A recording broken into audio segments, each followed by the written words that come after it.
Ya Rasulullah, Ya Rasulullah,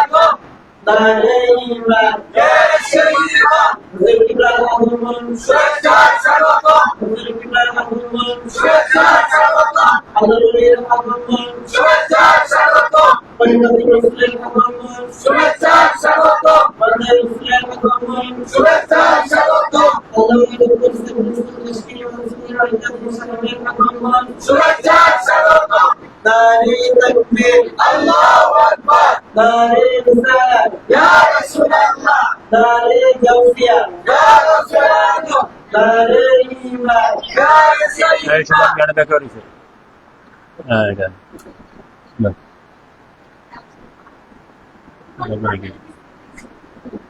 হ্যাঁ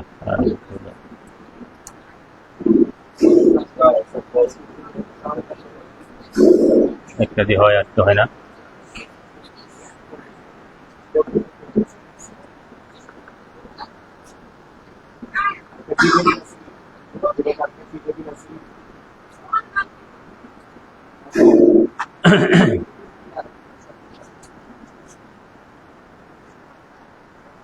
আলহামদুলিল্লাহ আলহামদুলিল্লাহ ওয়া আলা রাসূলিহি নাহমাদু ওয়া নুসাল্লি ওয়া সাল্লিমু আলা হাবিবিল কারীম ওয়া আলা আলিহি ওয়া সাহবিহি ওয়া আহলি বাইতিহি ওয়া খুলাফায়ে রাশিদিন ওয়া কারবালায়ে শুহাদাহি ওয়া ইমামে আযমিহি ওয়া গাওসুল আজম বাগদাদিহি ওয়া আজমিরিহি ওয়া খাজাবাতিন নকশবন্দি মুজাদ্দিদ আল মিসানি আরজমিহি আউলিয়াহি ওয়া আমবিয়াহি ওয়া উলামায়ে আহলে সুন্নতি আজমাইন আউযু বিল্লাহি মিনাশ শাইতানির রাজীম বিসমিল্লাহির রহমানির রহিম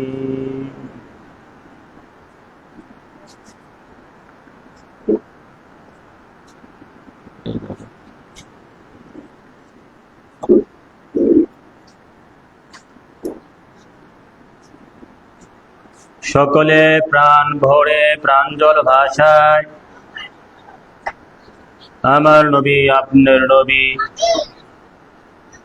কুল কায়নাতের নবী আল্লাহর দোস্ত হাবিব নূরে খোদা নূরে মুজাসসাম যিনি না হইলে কোনো কিছু হইত না যার প্রস্রাব মুবারক আল্লাহর জাতি নূর পায়খানা মুবারক আল্লাহর জাতি নূর যার থুতু মুবারক আল্লাহর জাতি নূর যার পসিনা মুবারক আল্লাহর জাতি নূর যিনি হাজির নাজির সশরীরে জিন্দা গায়েবের খবরদাতা গায়েবের গায়েব যিনি ঈমান ঈমানের মূল যিনি হায়াতুন নবী জিন্দা নবী হায়াতের হায়াত যিনি ব্যস্তের মালিক এই মৌলবীদেরকে কথা বলতে না করো ঘরে প্রোগ্রাম হইতেছে সবারে চুপ থাকতো সবাই মুসাফির কই যিনি হায়াতুন নবী জিন্দা নবী যিনি হায়াতের হায়াত যিনি ব্যস্তের মালিক ইমানদার ওলি আল্লাহ গাউস কুতুবের মালিক যিনি হাউজে কাউসারের মালিক যিনি আগুন পানি মাটি বাতাস আসমান জমিনের মালিক যিনি রিজিকের মালিক সেই নবীর প্রতি সকলে মহাব্বতে কয়েক মর্তবা দুরূদ শরীফ আদায় করি আল্লাহুম্মা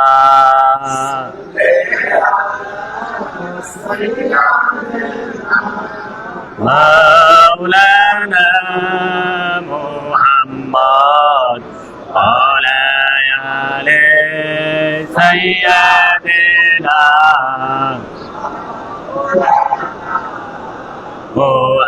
মুহাম্মদ আল্লাহুম্মা সাল্লি আলা সাইয়্যিদিনা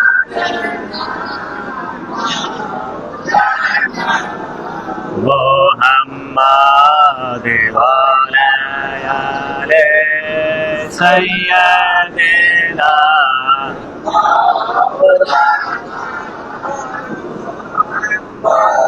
হাজর নাজর আসন্ন বিজয় কোরআন পাওয়া যায় মাইক্রোফোন ম্যান করে সাউন্ড একটু বাড়াই দাও নবীজি কোরআনেতে তিনি সুরতে হাজার নবীজি তিনি সুরতে হাজার নবীজি বলেন মাওলা শাই লা আল্লাহুম্মা সাল্লি আলা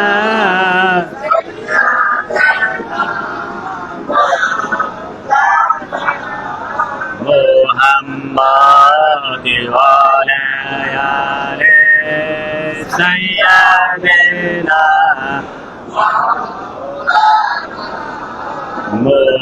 محمد اللهم صل على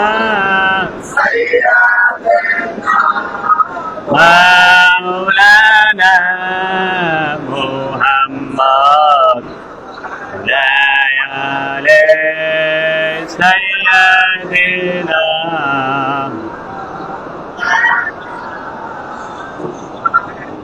صلاة يا رسول الله قوم سلام يا حبيب عليكم صلاة يا رسول سلام يا حبيب الله عليكم صلاة يا رسول سلام يا حبيب الله عليكم صلاة يا رسول سلام يا حبيب الله اللهم صل على سيدنا محمد نبينا شافينا مولانا اللهم صل على سيدنا محمد نبينا شافينا مولانا اللهم صل على سيدنا محمد نبينا شافينا مولانا اللهم صل على سيدنا محمد نبينا شافينا مولانا محمد اللهم صل على سيدنا محمد نبينا شافينا مولانا اللهم صل على سيدنا محمد نبينا شافينا مولانا اللهم صل على سيدنا محمد نبينا شافينا اللهم صل على سيدنا محمد نبينا شافينا اللهم صل على سيدنا نبينا شافينا محمد اللهم صل على سيدنا نبينا شافينا مولانا اللهم صل على سيدنا محمد نبينا شافينا مولانا اللهم صل على سيدنا محمد مولانا محمد اللهم صل على سيدنا محمد محمد اللهم صل على سيدنا محمد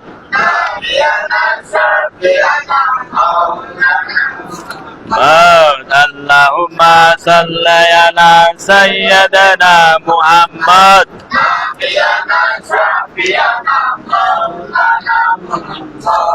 اللهم صل على سيدنا محمد مولانا محمد اللهم صل على سيدنا محمد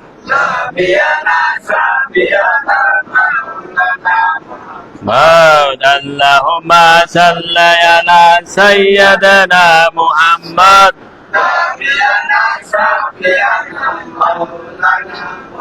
محمد اللهم صل على سيدنا محمد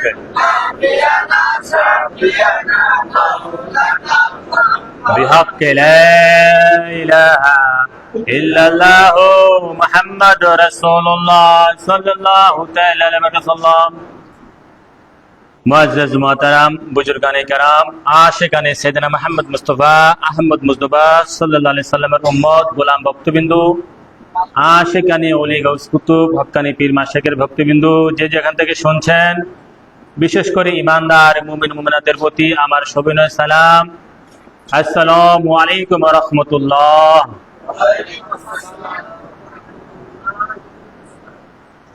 আমরা বিশেষ করে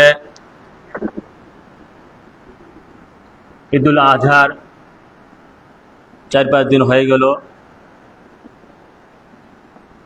ঘরোয়া পরিবেশে মিলাদ মাহফিলের আয়োজন সাতাও মুসাব্বিরের বাড়িতে। আল্লাহ রাসূল আমাদেরকে যারা উপস্থিত হয়েছি দূর দূরান্ত থেকে মনোযোগের সহিত শুনছি আল্লাহ রাসূলের প্রেম ভালোবাসার উদ্দেশ্যে আল্লাহ রাসূল আমাদেরকে শোনার বসার আসার তৌফিক দান করেছেন। সকলে বলি আলহামদুলিল্লাহ ওয়া রাসূলি। সমস্ত প্রশংসা আল্লাহ রাসূলের জন্য। ভাইয়েরা আমার, বাবারা আমার, যে যেখানে আছেন আমি বলবো গভীর মনোযোগ ধ্যান খেয়ালের সহিত এই অদম ফকিরের বান্দে রাসূলের স্কিমানায় কথাগুলা শোনা বোঝা মানার চেষ্টা করবেন। আর আমার কথা শোনা বোঝা মানা অত্যন্ত কঠিন। যারা প্রথমত প্রেম লাগে অনেকে এশকের সহিত প্রেমের সহিত শুনলে না বুঝলেও তার মনটা সাড়া দেয়, না বুঝলেও মনটা এটাকে সাপোর্ট করে যে না, মনটা এটা সমর্থন করে। আরেক দল আছে বুঝে এবং জানে মানে বুঝা সমর্থন করে, এরকম সংখ্যা খুব কম, এরকম জ্ঞানী লোকের সংখ্যা খুব কম, বুঝলেও সমর্থন দেয় না। আরেকজন জ্ঞান পাপী আছে, আরেক দল জ্ঞান পাপী আছে, আমার কথা বোঝা সত্য বলে তার মনে সত্য রায় দেয়, কিন্তু সেটা মেনে নিতে পারতেছে না, হিংসার কারণে বা রিয়ার কারণে বা বিশেষ কারণে সে এটা মেনে নিতে পারছে না। তো যাও, সেই দিকে যাচ্ছি না।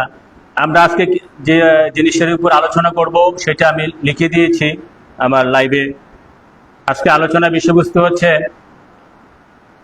এই যে যেহেতু প্রাসঙ্গিক আলোচনা আর কি, প্রাসঙ্গিক আলোচনা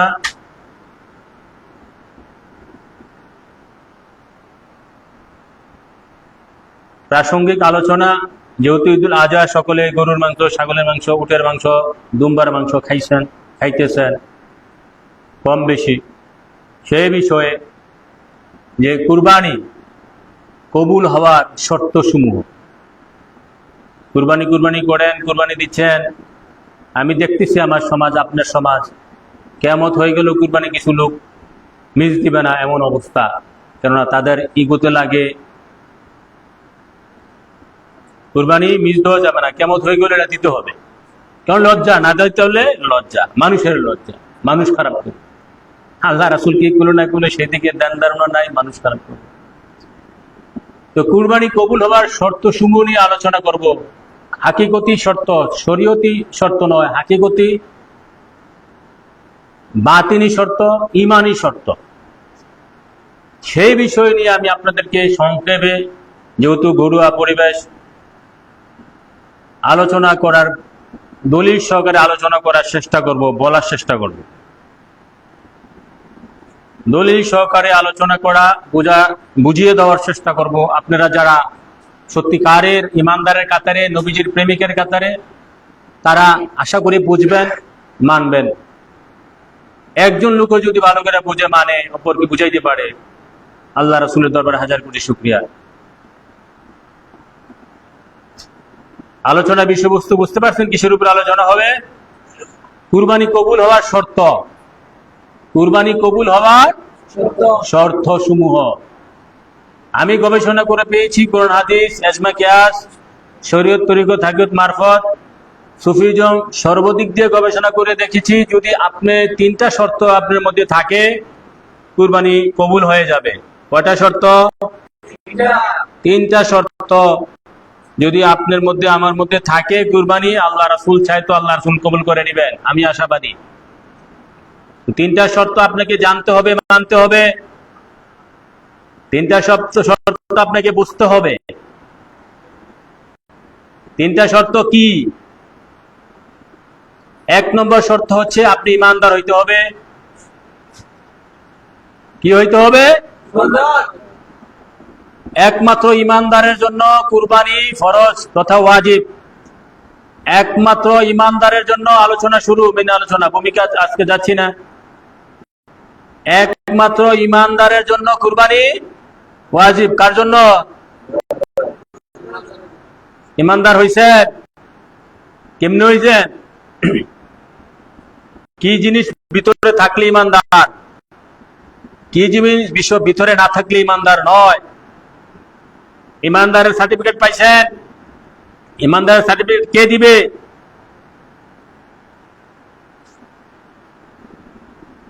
ইমানদার কেমনে হয়, কার মাধ্যমে হয়? ইমানদারের দলিল কি? সে যে ইমানদার, এর দলিলটা কি?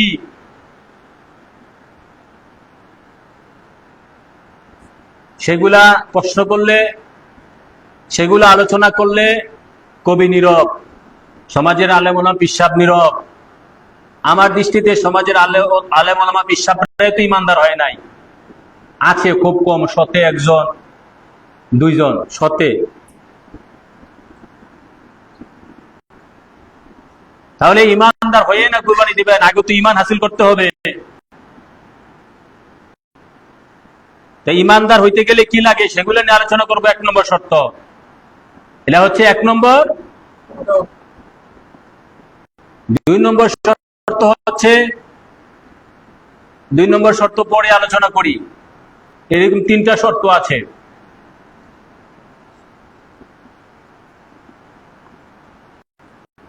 শুধু গরু জব করে, ছাগল জব করে, উট, মহিষ, ভেড়া জব করে খাইলে কুরবানি হবে? হবে না। এটা আরো ক্ষতির কারণ হবে, এটা আরো ক্ষতির কারণ হবে। কারণ মনে মনে তৃপ্তি পাচ্ছেন, আমি লাখ লাখ টাকা দিয়ে গরু কিনা দিচ্ছি, কি একটা অহংকার, আমি তো না, আমার গরুটা তাজা, 2 লাখ টাকা কিনছি, 3 লাখ টাকা দিয়ে কিনছি। তো এই জিনিসটা কি আল্লাহ রাসূলের কাছে ভালো ঠেকছে না খারাপ ঠেকছে? হ্যাঁ, এটা তো সবাই নাকি ভালো ঠেকছে? আপনার জিনিসটা কবুল করে লাগবে। প্রথমত কুরবানি ইমানদারের জন্য ফরজ। কোরআনে পাকে যত জায়গায় আমল ইবাদত আসছে, ইয়া আইয়ুহাল্লাযীনা আমানু আসছে, আগে আছে ইয়া আইয়ুহাল্লাযীনা আমানু, ইয়া আইয়ুহাল্লাযীনা আমানু ওয়া আমিলুস সালিহাত, ইন্নাল্লাযীনা আমানু ওয়া আমিলুস সালিহাত ফাল্লাযীনা আমানু ওয়া আমিলুস সালিহাত ওয়াল্লাযীনা আমানু ওয়া আমিলুস সালিহাত। এরকম প্রায় 63টা আয়াত আসছে। কয়টা আয়াত? 63টা আয়াতে আল্লাহ বলছে আগে ঈমান আনো, ঈমান আনার মতন ঈমান আনো, ঈমানদার হও, মুমিন হও, মুত্তাকি হও, নবীওয়ালা হও, আল্লাহওয়ালা হও, ওলি আল্লাহ হও, মুহসিন হও। হওয়ার পর ওয়া আমিলুস সালিহাত, তারপরে কইছে যে আমিলুস সালিহাত মানে আমিলুস সালিহাতের মধ্যে কুরবানিও পড়ে, আমিলুস সালিহাতের মধ্যে সালাতও পড়ে, আমিলুস সালিহাতের মধ্যে রোজাও পড়ে, আমিলুস সালিহাতের মধ্যে হজও পড়ে, আমিলুস সালিহাতের মধ্যে সমস্ত কল্যাণকর সমস্ত ইবাদতগুলা পড়ে।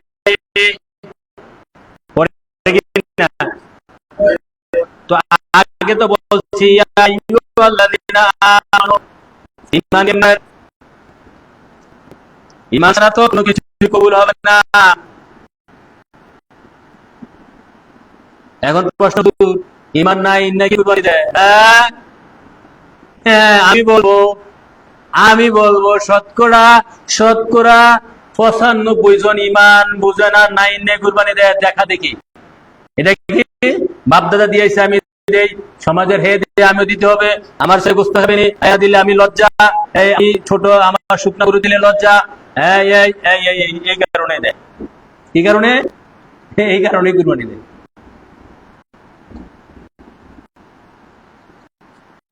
এটা কুরবানি না, এটা লোক দেখানো, এটা অহংকার, এটা রিয়া, এটা ইবাদত নয়, এটা গুনাহ। কিন্তু গুনাহ নয়, দোজখের চাবি। আমি পরে আসতেছি, এটা দোজখের চাবি। তো বাবারা আমার 1 নম্বর শর্ত হচ্ছে ইয়া আমানুর কাতারে আসার পর আপনার জন্য কুরবানি ওয়াজিব। আমানুর কাতারে আসার পর কুরবানি কোরআনে 63 আয়াতে বলতেছে। 63 আয়াতে এরকম ভাবে আছে, ইয়া আইয়ুহাল্লাযিনা আমানু ওয়া আমিলুস সালিহাতি ওয়াল্লাযিনা আমানু ওয়া আমিলুস সালিহাতি সাল্লাল্লাযিনা আমানু সালিহাতি। এর 63 আয়াতে একদম ঠিক আল্লাহ বলতেছে। আল্লাহ ডাইরেক্ট সূরা বাকারা 177 নম্বর আয়াতে, সূরা বাকারা 177 নম্বর আয়াতে বলতেছে, লাইসাল বিররা আন তুওয়াল্লু বুজুহাকুম ক্বাবলাল মাশরিকি ওয়াল মাগরিবি ওয়ালাকিল বিররা মান আমানা। ঈমানহীন পশ্চিম দিকে সিজদা দেওয়াতে কোনো নেক নাই। ঈমান ছাড়া নামাজে কোনো নেক, ঈমান ছাড়া হজে কোনো নেক নাই, ঈমান ছাড়া কুরবানিতে কোনো নেক নাই, ঈমান ছাড়া রোজা রাখলে কোনো নেক নাই, ঈমান ছাড়া মসজিদ করলে কোনো নেক নাই, ঈমান ছাড়া মাদ্রাসা করলে কোনো নেক নাই। সূরা বাকারা 177 নম্বর আয়াতে আল্লাহ স্পষ্ট বলতেছেন, লাইসাল বিররা আন তুওয়াল্লু বুজুহাকুম ক্বাবলাল মাশরিকি ওয়াল মাগরিবি ওয়ালাকিল বিররা মান আমানা। বিররা মানে পূর্ণ নেক,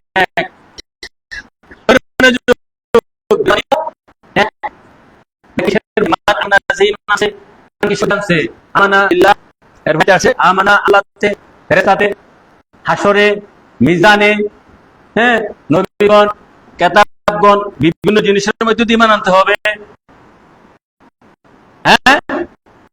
ঈমানের মূল কি? আল্লাহ না নবীজি? ঈমানের মূল কি? দাওয়াত করবে বলে ঈমানের মূল আল্লাহ। আপনি যদি শুধু আল্লাহ কি ঈমানের মূল মাইন্না ঈমান আনেন, ঈমানদার হইতে পারবেন না কিয়ামতের আগে পড়ে। ঈমানের মূল আল্লাহ না। হাদিস শরীফে এসেছে ঈমানের শাখা প্রশাখা 70 থেকে 77টি আছে। 70 থেকে 77টি ঈমানের শাখা প্রশাখা। ঈমানের শাখা প্রশাখা, শাখা প্রশাখা বুঝেননি? একটা হচ্ছে মূল জিনিস, মূলের থেকে অনেক শাখা। একটা গাছ আছে না, গাছটার মূল হচ্ছে কি এটা না, তো এটার অনেক শাখা আছে না, অনেক ডালপালা আছে না, তো একটা ঈমানের মূল একটা, এটার অনেক শাখা আছে। পরিষ্কার পরিচ্ছন্নতা থাকা হচ্ছে ঈমানের অঙ্গ, এটা ঈমানের একটা শাখা। যারা স্কুলে ক্লাস 4, 5, 6, 7 পড়ছেন তারাও জানে পরিষ্কার পরিচ্ছন্নতা ঈমানের এইটাও শাখা প্রশাখা। রাস্তা থেকে রাস্তা দিয়ে হাঁটতেছেন, দেখতেছেন একটা ইট, বড় ইট, এটা পড়ে আছে রাস্তার মাঝখানে, এটা রাস্তা থেকে দূরে সরে দেওয়াও এটা রাখা, মানে একটা অঙ্গ। বুঝতে পারছেন নাকি? হয়েছি পিতামাতার সাথে আদব করো, ঈমানের অঙ্গ। এরকম ভাবে 70 থেকে 77টা শাখা প্রশাখা আছে। তো মূল শাখা কোনটা? মূল শাখা হচ্ছে লা ইলাহা ইল্লাল্লাহ মুহাম্মাদুর রাসূলুল্লাহ সাল্লাল্লাহু আলাইহি ওয়াসাল্লাম। ঈমানের মূল শাখা, এটা ঈমানের মূল। এখন এইটার মধ্যে দুইটা নাম আছে। এটার মধ্যে কি হলো? হ্যাঁ, তো মাইক্রোফোন তুমি তোমারে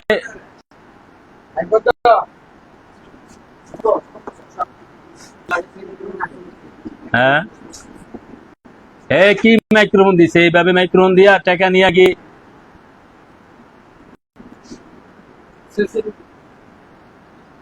যাক, শুনেন, মাইক দিয়ে আজকে হবে না মনে হয়, উঠেও থেকে সমস্যা নাকি? হ্যাঁ,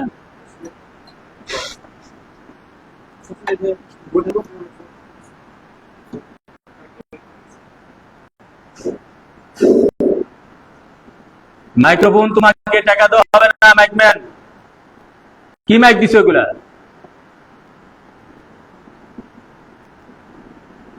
কাজে যদি না হলো তাহলে তোমরা টাকা চাপা কিভাবে?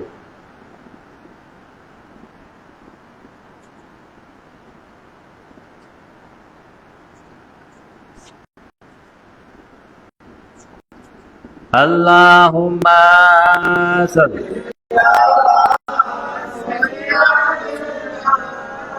মাওলানা মুহাম্মদ ওয়া আলি সাইয়্যিদিনা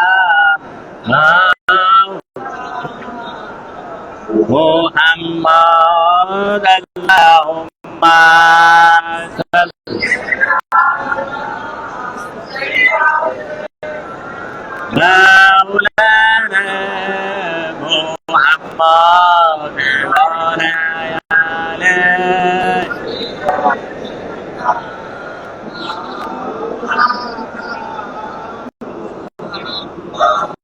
বাবা আমার ইমানের মূল শাখা হচ্ছে কলমায়ে তাওহীদ বা তাইয়্যিবা লা ইলাহা ইল্লাল্লাহু মুহাম্মাদুর রাসূলুল্লাহ।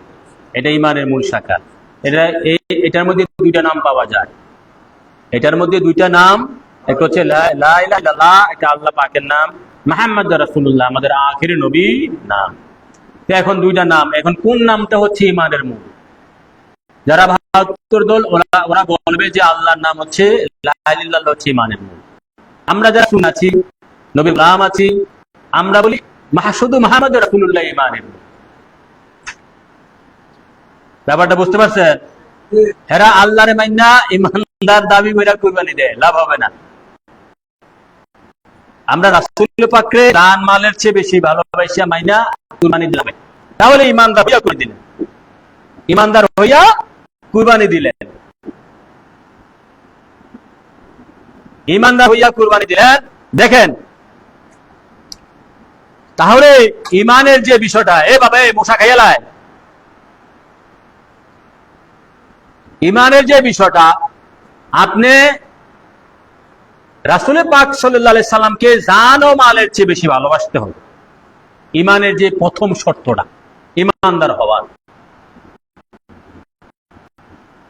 ইমানদার হওয়ার প্রথম শর্ত, আমি বুখারী শরীফ থেকে আপনাদের হাদিস চেষ্টা করব আল্লাহ রাসূলের দয়া। বুখারী শরীফ থেকে একটা হাদিস শরীফ আপনাদের সামনে পাঠ করার চেষ্টা করব, যে সেটা আলেম ওলামা পীর সাহেবরা বলে থাকে হাদিসটা, হাদিসটা আপনারা বুখারী শরীফের হাদিস, বুখারী শরীফের হাদিস। রাসূল পাক সাল্লাল্লাহু আলাইহি সাল্লামকে তো জান ও মালের চেয়ে বেশি ভালোবাসতেই হবে। বুখারী শরীফের একটা হাদিস, এবং ইমাম কাজী আয়াজ প্রায় আজ থেকে 1000 বছর আগে 400 হিজরিতে উনি ওনার আশ-শিফা শরীফে উনি হাদিসটা উল্লেখ করেছেন। বুখারী শরীফেও আমার কাছে নাম্বার আছে এখানে। একদিন ইসলামের দ্বিতীয় খলিফা সাইয়েদনা ফারুক আজম রাদিয়াল্লাহু তাআলা উনি রাসূল পাক সাল্লাল্লাহু আলাইহি সাল্লামের হাত মোবারক ধরে হাঁটতেছেন মদিনা শরীফে। তখন ওমর বলতেছে, ইয়া রাসূলুল্লাহ, লা আনতা হাব্বু ইলাহিয়া মিন কুল্লি শাইইন ইল্লা নাফসি। ইয়া রাসূলুল্লাহ, আমি আপনাকে সবচেয়ে বেশি ভালোবাসি, তবে আমার জানের চেয়ে বেশি ভালোবাসি না। দুনিয়ার যাবতীয় যা আছে সবচেয়ে বেশি আমি আপনাকে ভালোবাসি, শুধু আমার জান ছাড়া আমি আপনাকে সবচেয়ে বেশি ভালোবাসি।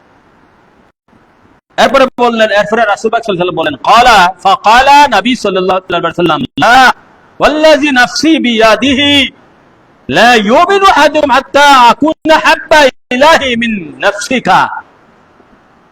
আমার নবী পাক সাল্লাল্লাহু আলাইহি ওয়াসাল্লাম এটা শোনার পর হযরত ওমরের রাসূল পাক সাল্লাল্লাহু আলাইহি ওয়াসাল্লাম বলতেছে, হে ওমর, হে ওমর, ওয়াল্লাযী নাফসি বিয়াদিহি, এই নবীর প্রাণ যে হাতে, সেই আল্লাহর কসম খাই আমি বলতেছি, লা ইউমিনু আহাদুকুম হাত্তা আকুনা হাব্বা ইলাহি মিন নাফসিকা। হে ওমর, তুমি কখনো ইমানদার, পরিপূর্ণ ইমানদার, কামেল মুমিন হইতে পারবে না যতক্ষণ না তোমার জানের চেয়ে বেশি আমি নবীকে ভালো না বাসবা, যতক্ষণ না তোমার জানের চেয়ে বেশি আমাকে ভালোবাসবা। এটা যিনি ফারুকে আজম, রাসূল পাকের শ্বশুর, শরীয়তের শ্বশুর, যাকে দেখলে শয়তান 1000 মাইল দূরে থাকতো, যার কণ্ঠস্বর শুনলে ওয়াহাবি খারিজিরা স্তব্ধ হয়ে যেত, মুনাফিকরা স্তব্ধ হয়ে যেত, যার তলোয়ারের আওয়াজ ছিল, হ্যাঁ, বীর বিক্রমের মতো। এরপরে উমর বলতেছে ফাকালা লাহু উমর, এরপরে বলতেছে উমর ফাইন্নাহু লা আনা ওয়াল্লাহি লা আনতা আব্বা ইলাইয়া মিন নাফসি। উমরের কথা শোনার পর বলতেছে ইয়া রাসূলুল্লাহ, হে আল্লাহ হাবিব, হে আল্লাহ হাবিব, হে প্রিয়তম রাসূল, হে প্রাণিক রাসূল, হে আল্লাহর দোস্ত হাবিব নূরে খোদা নূরে ইসলাম, আমি আপনাকে সমস্ত কিছুর চেয়ে বেশি ভালোবাসি, ইভেন আমার জানের চেয়েও বেশি ভালোবাসি। এইমাত্র এখনই কিছু কিছু রাওয়াতে পাওয়া যায় রাসূল পাক সাল্লাল্লাহু আলাইহি সাল্লাম হযরত ওমরের বুকের মধ্যে হাত মুবারক দিয়েছিলেন। দেওয়ার পর ওমর বলতেছে ইয়া রাসূলুল্লাহ, আমি আপনাকে সমস্ত কিছুর চেয়ে বেশি ভালোবাসি, ইভেন আমার জানের চেয়েও বেশি ভালোবাসি। এরপরে নবীজি বলতেছেন ফাকালা নবী সাল্লাল্লাহু আলাইহি সাল্লাম আল আনা ইয়া ওমর, ওমর তুমি এখন পরিপূর্ণ কামেল ঈমানদার হইলা। কামেল ঈমানদার এ হচ্ছে ঈমানদারের সংজ্ঞা, এ হচ্ছে ঈমানদারের। এখন এই হাদিসে বুখারী শরীফের পৃষ্ঠা 959 হাদিস নম্বর 6632, হ্যাঁ এটা মিশরি ছাপা, বাংলাদেশি ছাপা আছে তাজ 6172 হাদিস নম্বর, তাফসিরে মাজারিতে আছে খণ্ড 5, বুখারী শরীফের সহিহ হাদিস। রাসূল পাক সাল্লাল্লাহু আলাইহি সাল্লামকে জান এবং মালের চেয়ে বেশি ভালোবাসতে পারলে ঈমানদারের কাতারে আসা যাবে। জান ও মালের চেয়ে বেশি ভালোবাসতে বলে পরিপূর্ণ কামেল মুমিন, কামেল পরিপূর্ণ মুমিন ঈমানদার হওয়া যাবে। এরা মাইক্রোফোনও ভালো দেয় নাই, অন্যান্য মাহফিলে যে মাইক্রোফোন দেয় এগুলো ভালো দেয় নাই। তো দেখেন, চিন্তা করার বিষয়, যারা জ্ঞানী ঈমানদার নবীর প্রেমিক হতে চান তাহলে বুকে হাত দিয়ে বলতে হবে যে রাসূল পাক সাল্লাল্লাহু আলাইহি সাল্লামকে আপনি টাকা পয়সা ধন দৌলত বাড়ি গাড়ি নিজের সন্তানাদি বউ স্ত্রী সবচেয়ে বেশি নবীকে ভালোবাসেন কিনা।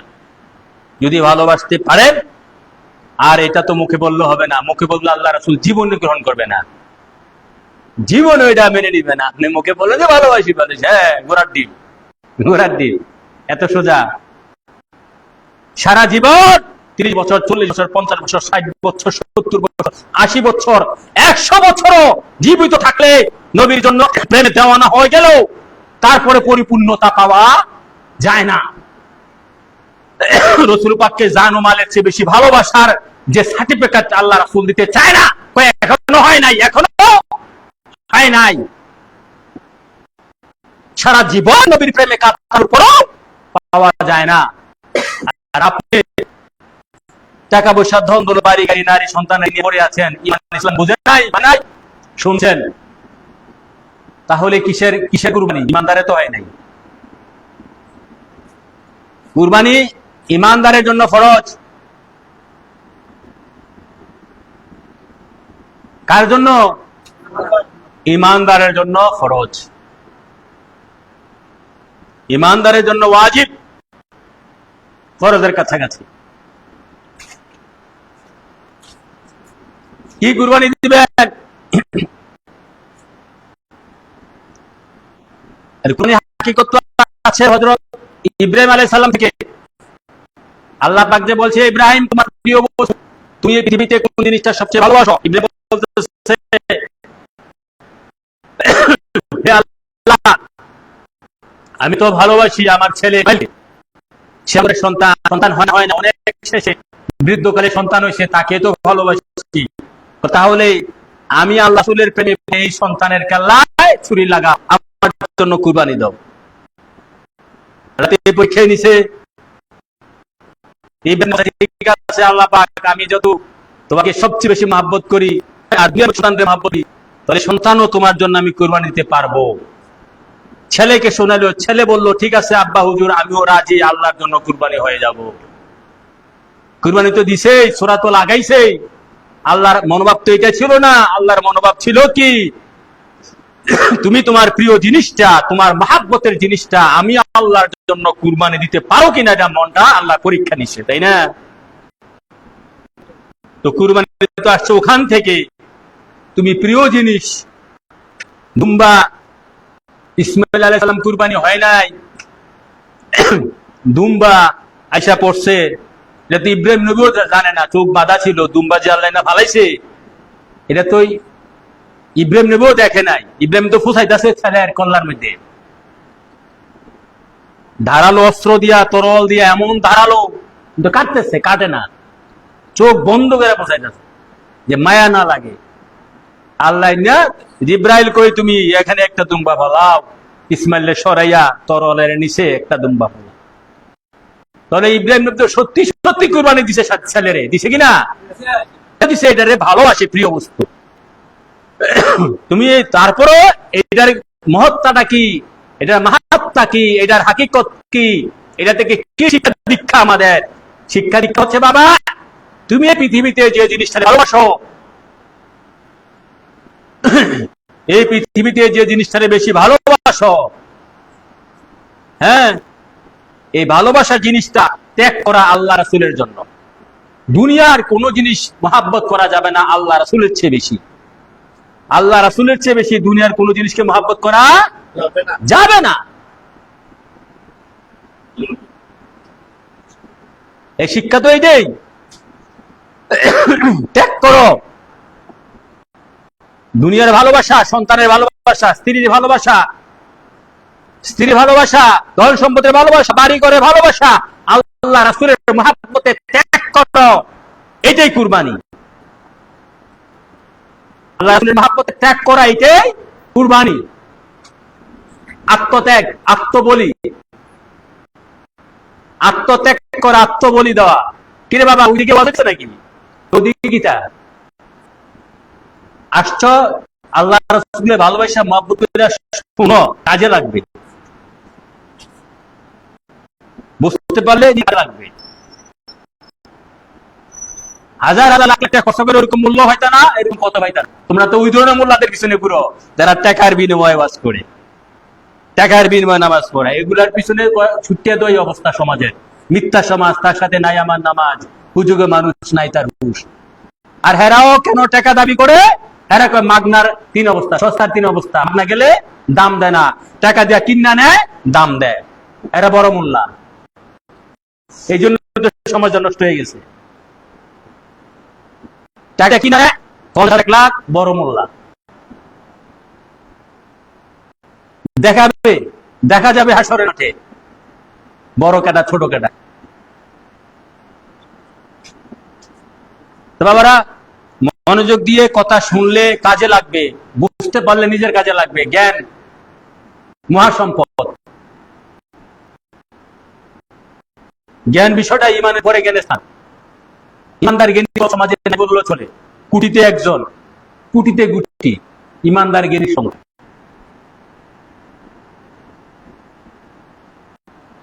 কি বলছিলাম? ইমান, কুরবানির প্রথম শর্ত হচ্ছে ইমানদার হইতে হবে। এখন আমার সমাজে, তোমার সমাজে, সারা বাংলাদেশে বুকের মধ্যে হাত দিয়ে মুসলমান দাবি করি, তাদেরকে জিজ্ঞাসা করো তারা কি সত্যি জানমালের বেশি কিনা, জানমালের চেয়ে বেশি ভালোবাসে, তাহলে কে দাবি টাকা পয়সা, দণ্ডরত, বাড়ি গাড়ি, এত রং তামাশার দরকারটা কি? হালকা হইলেও তো চলে, কোন রকম হইলে তো চলে।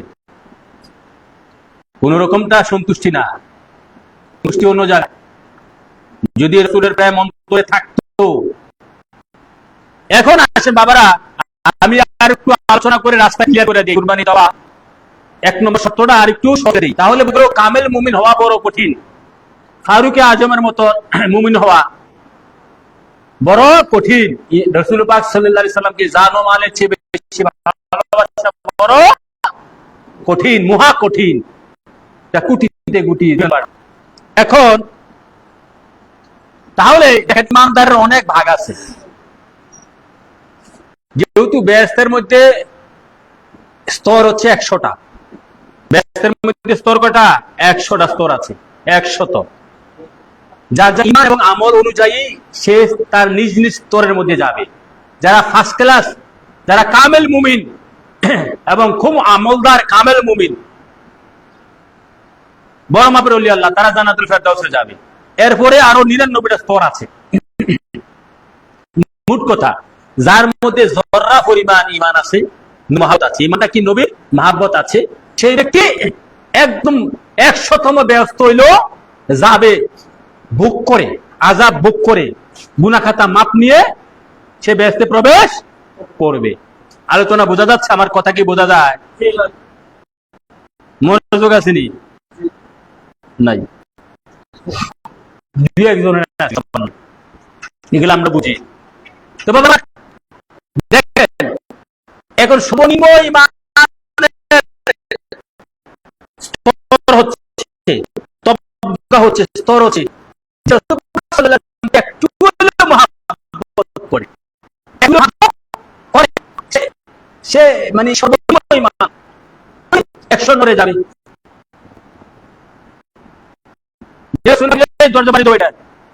যে সাল্লামকে সবচেয়ে কম হইলেও মহাব্বত করে।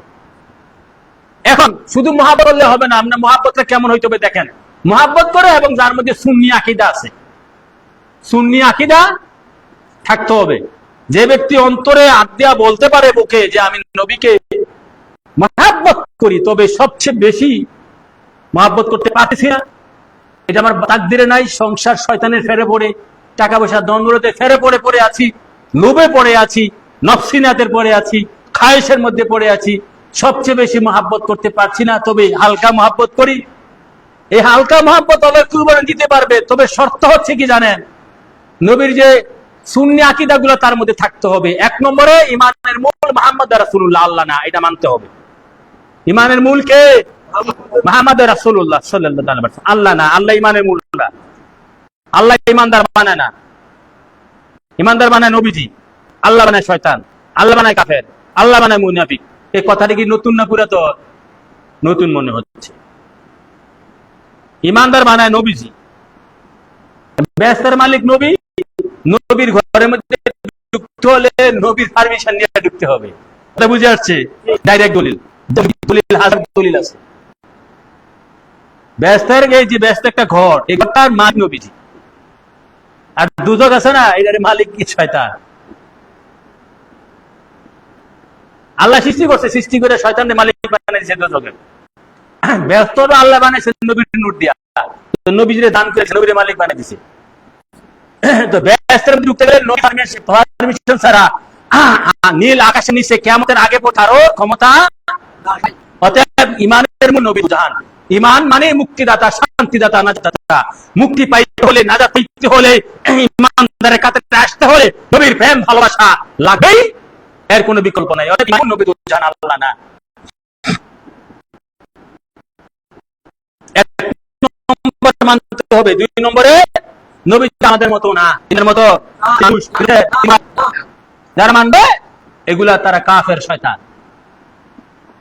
নবী আমাদের মতো মানুষ না, তিনি আল্লাহর জাতি, নূরের মানুষ। মানুষ যদি বলতে চাও তবে নূরের মানুষ বলো, তিনি আল্লাহর জাতি, নূর। তিনি বড় ভাই নয়, তিনি বড় ভাই নয়, তিনি আল্লাহর জাতি, নূর।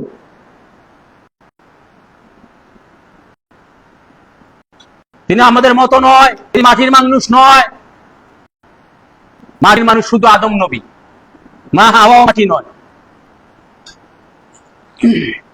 এই ব্যাপারে আমি প্রায় ওয়াজ করি, নবীজি সৃষ্টির কারো মতন, একমাত্র আল্লাহর মতন হয়। অনেক জায়গায় ওয়াজটা করেছি, কেতাবও আছে, বই পড়ে দেখতে পারেন। তারপরে মানতে হবে নবী দুজন, হাজের নাজের, সশরীরে জিন্দা, হায়াতে নবী, জিন্দা নবী, গায়েবের খবরটা থা, গায়েবের গায়েব।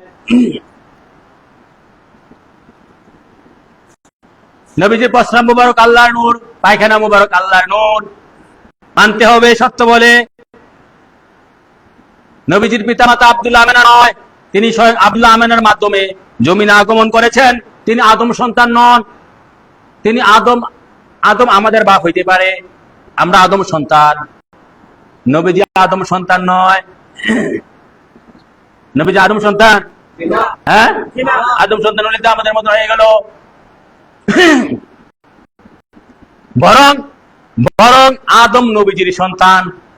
ঠিক হচ্ছে, আদম আমার নবীর, আদম আমার নবী প্রথম খলিফা, আদম আমার নবী রুহানি সন্তান, সমস্ত নবী আমার নবীর সন্তান, এগুলা মানতে হবে। জীবনে সে শুনেন নাই, শুনবেন কর্তিকা কে বলবে? কার সিনার মধ্যে এগুলো আছে? ওই ব্যক্তির সিনার মধ্যে এগুলা থাকবে যে ব্যক্তি নবীকে জান মালের চেয়ে বেশি ভালোবাসা দুনিয়া ত্যাগ কইরা নবীর সাথে যোগাযোগ সম্পর্ক হয়ে গেছে। ওই ব্যক্তির সিনার মধ্যে এগুলা থাকবে, কালবের মধ্যে থাকবে।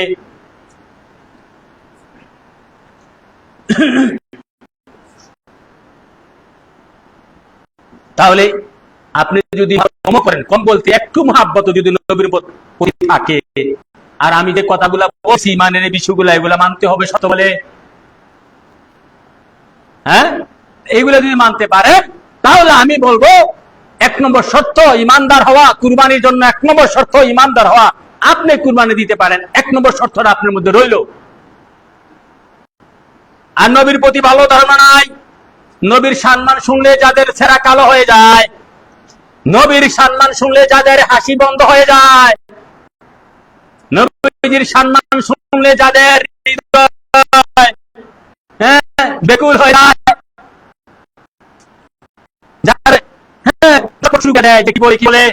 আর যার সম্মান শুনে ভালো লাগে। বাবার আমার মুসনাদে আহমদে আরেকটা হাদিস আছে ইমানদারের সংজ্ঞা। মুসনাদে আহমদে আরেকটা হাদিস আছে, ইমানদার কাকে বলে? ইন্না মিনাল মুমিনিনা মান ইয়ালিনুলি কলবুহু, ইন্না মিনাল মুমিনিনা মান ইয়ালিনুলি কলবুহু। নবী সাল্লাল্লাহু আলাইহি ওয়াসাল্লাম বলেন, ওই ব্যক্তি মুমিন, ওই ব্যক্তি মুমিন যেই ব্যক্তির কালবের মধ্যে আমার নবীর প্রতি, আমি নবীর প্রতি দুর্বলতা, আমি নবীর প্রতি প্রেম ভালোবাসা আছে। এখন নবীর প্রতি যার ভালোবাসা আছে, সে তো নবীর সম্মান শুনলে তার মনে আনন্দ লাগবে, তে মজা পাবে, ভালো লাগবে। ইমানদারের একটা সংজ্ঞা এটা, একটা ইমানদারের সংজ্ঞা এটা।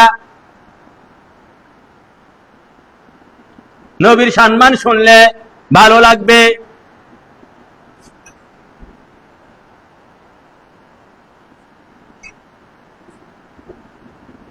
নবীজির সম্মান শুনলে যার ভালো লাগে না, তার কুরবানি দরকার নাই।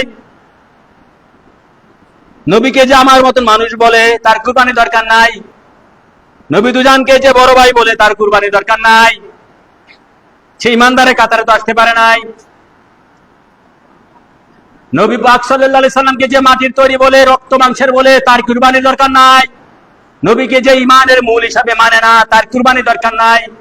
নবীজির শাফায়াত ভিন্ন কেউ বেহেশতের ধারে কাছে যাইতে পারবে না, এটা যদি না মানে তার কুরবানি দরকার নাই।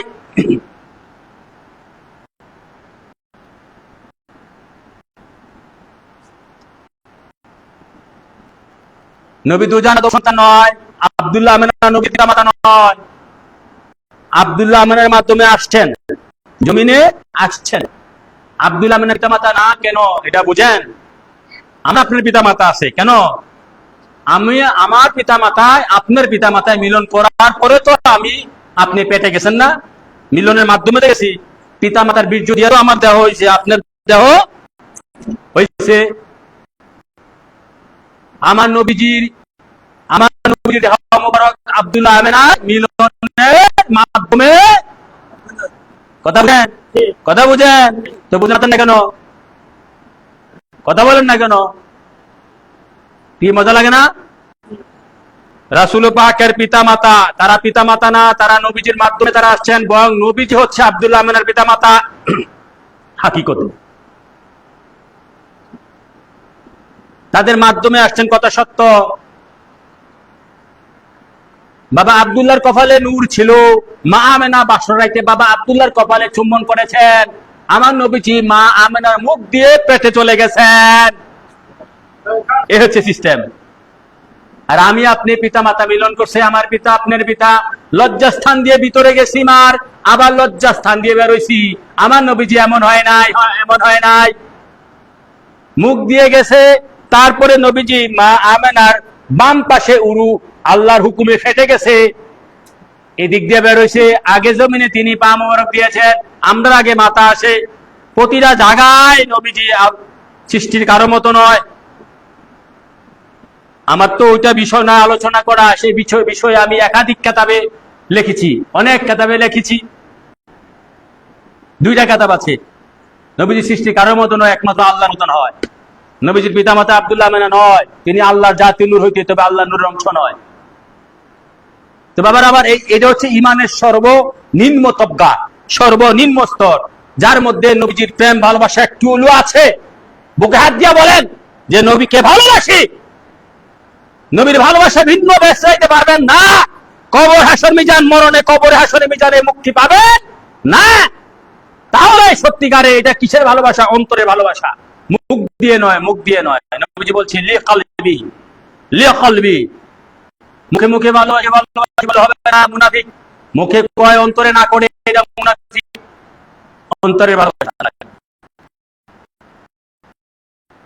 কবর হাসর মিজানে মুক্তি পাবেন।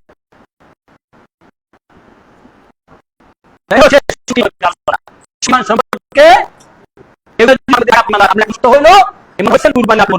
কুরবানি না করে নতুন আসছেন কি শুনছেন জানেন আলোচনা বিষয়বস্তু কি? আলোচনা বিষয়বস্তু হচ্ছে কুরবানির শর্ত সমূহ। কুরবানির না বলেন, কুরবানির শর্ত সমূহ কি কি শর্ত থাকলে কুরবানি দিতে পারবেন, কুরবানি কবুল হবে?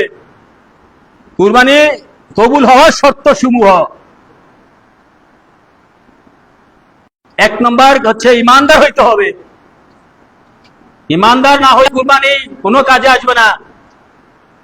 এক নম্বর শর্ত সম্পর্কে গেল, এখন 2 নম্বর শর্ত সম্পর্কে আলোচনা করব। এখন 2 নম্বর শর্ত সম্পর্কে আলোচনা করব বাবারা। 2 নম্বর শর্ত কি? 2 নম্বর শর্ত হচ্ছে যে পশুটা কুরবানি দিবে সেটা হালাল টাকাতে কিনতে হবে। হ্যাঁ, কবি এখানে ধরা, কবি নীরব। হালাল টাকা দিয়ে, এটা তো বুঝবেন, এটা তো আমলি, এটা তো ইমানি, এটা তো আমল, এটা তো বুঝবেন। কুরবানি কবুল হওয়ার 2 নম্বর শর্ত কি? হালাল টাকার পশু দিয়ে কুরবানি দিবেন। হালাল টাকার পশু দিয়া কুরবানি। হায় হায়, কি কঠিন হয়ে গেল নাকি? যে আমার কথা, আমি তো কোরআন হাদিস থেকে দলিল দেই, এখন হাদিস শরীফ থেকে, কোরআন থেকে দলিল নেব। হালাল টাকা দিয়া, এখন আপনি চিন্তা করে দেখেন, হালাল হারাম বোঝেন, হালাল হারাম বোঝেন। আপনার সমাজে, আমার সমাজে, বাঙালি বাংলাদেশি সমাজে কয়েকটা লোক হালাল করে হালাল খায়। হালাল টাকা দিয়ে উনি 8-10 হাজার টাকা দিয়ে একটা বকরি দেন, তারপরে আল্লাহ কবুল করবে যে না হালাল টাকা, আল্লাহ এটা বসে থাকবে এটা নেই। হ্যাঁ, এই বন্দার বাড়িতে আল্লাহ বসে থাকবে, নবীজি এসে পড়বে। হালাল টাকা এমন একটা সম্পদ, হালাল উপার্জন। হায় হায়, হ্যাঁ, হালাল হারামের খবর নাই। 2 লাখ 3 লাখ 5 লাখ টাকা দিয়ে কুরবানি কিনা, গরু কিনা, মোটা তাজা, কয় লাখ টাকা দিয়ে কিনছে, 5 লাখ টাকা দিয়ে কিনছে। হালালের খবর নাই, হালালের খবর নাই। হ্যাঁ, হালাল টাকা দিলে 30 লাখ 50 লাখ 1 কোটি টাকা সগিরা গ্রামে বিল্ডিং দেয় হালাল টাকা দিয়া। তো 14 গোষ্ঠী পারবো হালাল টাকা দিয়া। তো তাহলে আমার ওখানে নামাজ পড়েননি, আমি যে তোমার সমাজে কটা লোক হালাল খায়? আমি একটা লোকের, একটা মুন্সিরে জিজ্ঞাসা করছিলাম, তুমি তোমার সমাজে তো সবারই চিনো, চিনি, তো তুমি সবার নামাজের খোঁজটা নাও। নমাজের আগে যে ইমান লাগবে, নমাজের আগে যে হালাল খাইতে হবে, এই খোঁজটা করে দিন শুনি। তোমার সমাজে কয়টা লোক হালাল খায় এটা তুমি জানোনি? মুখটা কালা করে লাইছে, কয় এটাকে আমি খোঁজ নিয়েছি। তো খোঁজ নিয়ে আগে এটা খোঁজ নিতে হবে, তারপর নামাজের হিসাব। শুধু নামাজের না, যে কোনো ইবাদত কবুল হওয়ার পূর্বে 1 নম্বর ইমান লাগে, তুমি হালাল খাইতে হবে। হালাল আল্লাহ এটা দেখেও না। ডাইরেক্ট আল্লাহ বলতেছে লা ইয়াকবিলুল্লাহু বিশারতি, তিরমিজি কি সহিহ হাদিসে, লা ইয়াকবিলুল্লাহু ইল্লা তাইয়্যিব। আমি আল্লাহ রাসূল পবিত্র ছাড়া কোনো কিছু কবুল করি না। আমি আল্লাহ পবিত্র, আমি আল্লাহ হালাল, আমার নবীজি হালাল পুত পবিত্র। আমরা কোনো পুত পবিত্র ব্যতীত হারামের কোনো কিছু আমরা কবুল করি না। হ্যাঁ,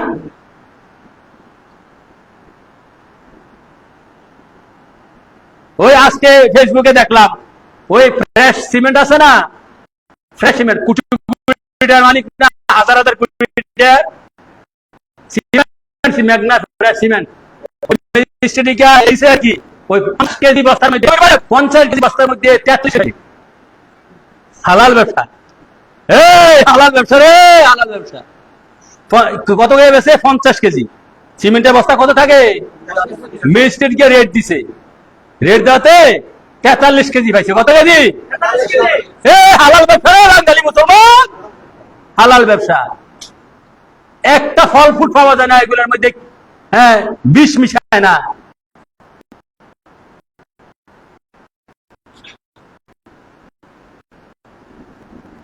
আর সেকেন্ড কিছুর জন্য সারের ব্যবসা, সারের ব্যবসা। তখন আমি ইউনিভার্সিটিতে পড়াশোনা করি, তো আমি দেওয়ার মধ্যে ওই যে ওখানে মিটার ছিল না কেজি, ওই কেজির নিচে পাথর আছে না, এটা নিচ থেকে পাথর খুলে কমাইতেছে। এমন করেন কেন? কি করবো না খেলবে? ওই 50 কেজি সারের বস্তাটা দেয়, এটা মধ্যে থাকে 49 কেজি। 1 কেজি করতে কেন? আমরা যে ব্যাংকে বিক্রি করি 50 কেজি তো দিতে হয়। এখন যদি এটা না কমাই, এটা যদি না কমাই, তাহলে তো আমার জমি বিক্রি করে আমার ব্যবসা করে লাভ হবে।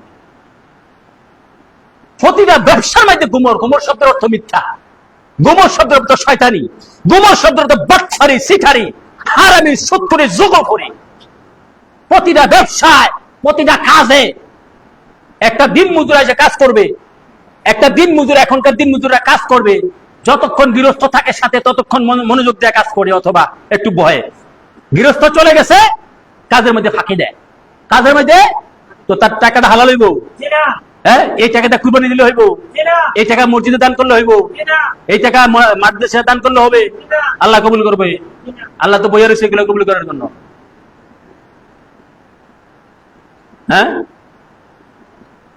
আর আপনাদের দিকে হোটেল ভাঙ্গারি ব্যবসা না, কত ভালো ভালো ব্যবসা। আর মানুষ তো জীবনে দিয়ে লাই বিদেশ যাওয়ার জন্য। গ্রিস কি একটা রাষ্ট্র রে, রে কি একটা রাষ্ট্র, গ্রিস না গেলে হয় না। দেশে কাম নাই, হালাল কাম নাই। আরে বেটা, সাহাফান বিক্রি করলো তো হারামে না গেলেও চলে, যে সাহাফান বিক্রি করে মুখ অন্তর দিয়ে জিকির কর, নবীর দুরূদ পড়, দেখবি নবীজি এমনি কাস্টমার হারাই দিবে। এতটা দরকার কি? দৈনিক 500টা 700টা থাকলে তো হইল। হালাল কাজ করলে আছে বাবার আমার, হালাল তো কেউ টোকায় না, হালাল তো কেউ খুঁজতে চায় না। তো যেখানে হালাল ইনকাম নাই, সেখানে আবার কিসের কুরবানি? ঘোড়ার ডিম। এই কুরবানি দরকার আছে? এটা গুস্ত খাবেন না, এটা কুরবানি না, এটা গুস্ত খাবে, এটা কুরবানি বলা যাবে না। 1 নম্বর শর্ত যদি ঈমান না থাকে আপনার মধ্যে, 2 নম্বর শর্ত যদি হালাল টাকা না থাকে আপনার মধ্যে। হালাল টাকা উন্নয়ন করে আমরা টাকা নাই, কুরবানি দিয়েন না। আল্লাহ কত হাজারটা আমি কবুল করলাম, তোরে আমি ফেরেশতা গুস্ত খাওয়াম, তোরে আমি নূর খাওয়াম, তোরা তোর সাথে হুর বিবাহ দেন। আল্লাহ কইতেছে তুই হারাম খাবি কেন? এই ইমানি চেতনা তো মুসলমানদের মধ্যে নাই। আগের দিনে মুসলমান 20-30 বছর আগের মুসলমানের মধ্যে ছিল, এখন নাই। কয় হুজুর সত্য কথা, হালাল ব্যবসা করলে ব্যবসা হয় না, এই কথা কয়। আমরা বক্তরা তো হালাল ব্যবসা করলে ব্যবসা হয় না। হোটেলে মাছ আনেন, এইটা বিক্রি করেন। হালাল হবে, হবে না যে তা না বাবারে, কাজটা কঠিন। তোমার অনেক ধৈর্যের পরীক্ষা নিবে, ধৈর্যের পরীক্ষা নিবে, তুমি তার উপরে তাওয়াক্কু আছো কিনা। আরে বাবা, তুমি তো এই ইমানটা তো মুসলমানের নাই যে আমি কাজ না করলেও আল্লাহ খাওয়াইতে পারে, এই ইমানটা তো নাই। যে কাজ না করলে যে তিনি খাওয়াই, রিজিক তিনি আগে বানাই রাখছেন। রিজিক তো মানুষের পিছনে ঘুরে, রিজিক তো ব্যক্তির পিছনে ঘুরে। রিজিক বড় না ইমানদার বড়? রিজিকের 14 গোষ্ঠীর বাপ না ইমানদারে? রিজিক তো ইমানদার, ইমানদারে পাও টিপে হুজুর আমারে খান, আমারে খান, আমি আইছি। এইটা একদম ফকির বাস্তব বক্তব্য দিই, মানে বাস্তব প্র্যাকটিক্যাল। আমি বাস্তব প্র্যাকটিক্যাল। তো তোমরা তো রিজিকের পিছনে ঘুরো, তাহলে রিজিক বড় হইয়া গেল, তুমি বড় হইলা কই? আল্লাহ তো কোরআনে কই ইমানদার মুসলমান বড়। ইন্নাল্লাযিনা আমানু ওয়া আমিলুস সালিহাতি উলাইকা হুমুল খায়রুল বারিয়া। আর যে ব্যক্তি রিজিকের পিছনে ঘুরে, রিজিক বড় হয়ে গেল, ইমানদার মানুষ ছোট হয়ে গেল। কি একটা বংশ দিয়ে রাখছে, এটা মাইকের কোনো কাজ কব নাই দিয়ে রাখছে। আবার মনে রাখবেন, ইমান কুরবানি খাওয়ার 2 নম্বর শর্ত হচ্ছে হালাল উপার্জন। হালাল টাকা দিয়া পশিন না। 5,000 টাকা দিয়ে কিনেন, 10,000 টাকা একটা বকরি কিনেন, দেন হালাল টাকা দিয়া। তাহলে আপনি কি আর খুঁজতে হবে না, আল্লাহ আপনি খুঁজবে আমার দোস্ত কই হালাল দেখা পর্যন্ত। সত্যি কথা আল্লাহ খুঁজে। আল্লাহ রাসূল তো বান্দার ভাগব, বান্দা যদি আল্লাহকে সেরকম ভাবে সন্তুষ্ট করে, প্রতিটা বান্দা আল্লাহ রাসূলের জাত, মানুষ তো খোদার জাত, ইমানদার মানুষ তো খোদার জাত, আর বেঈমান মানুষ তো শয়তানের জাত।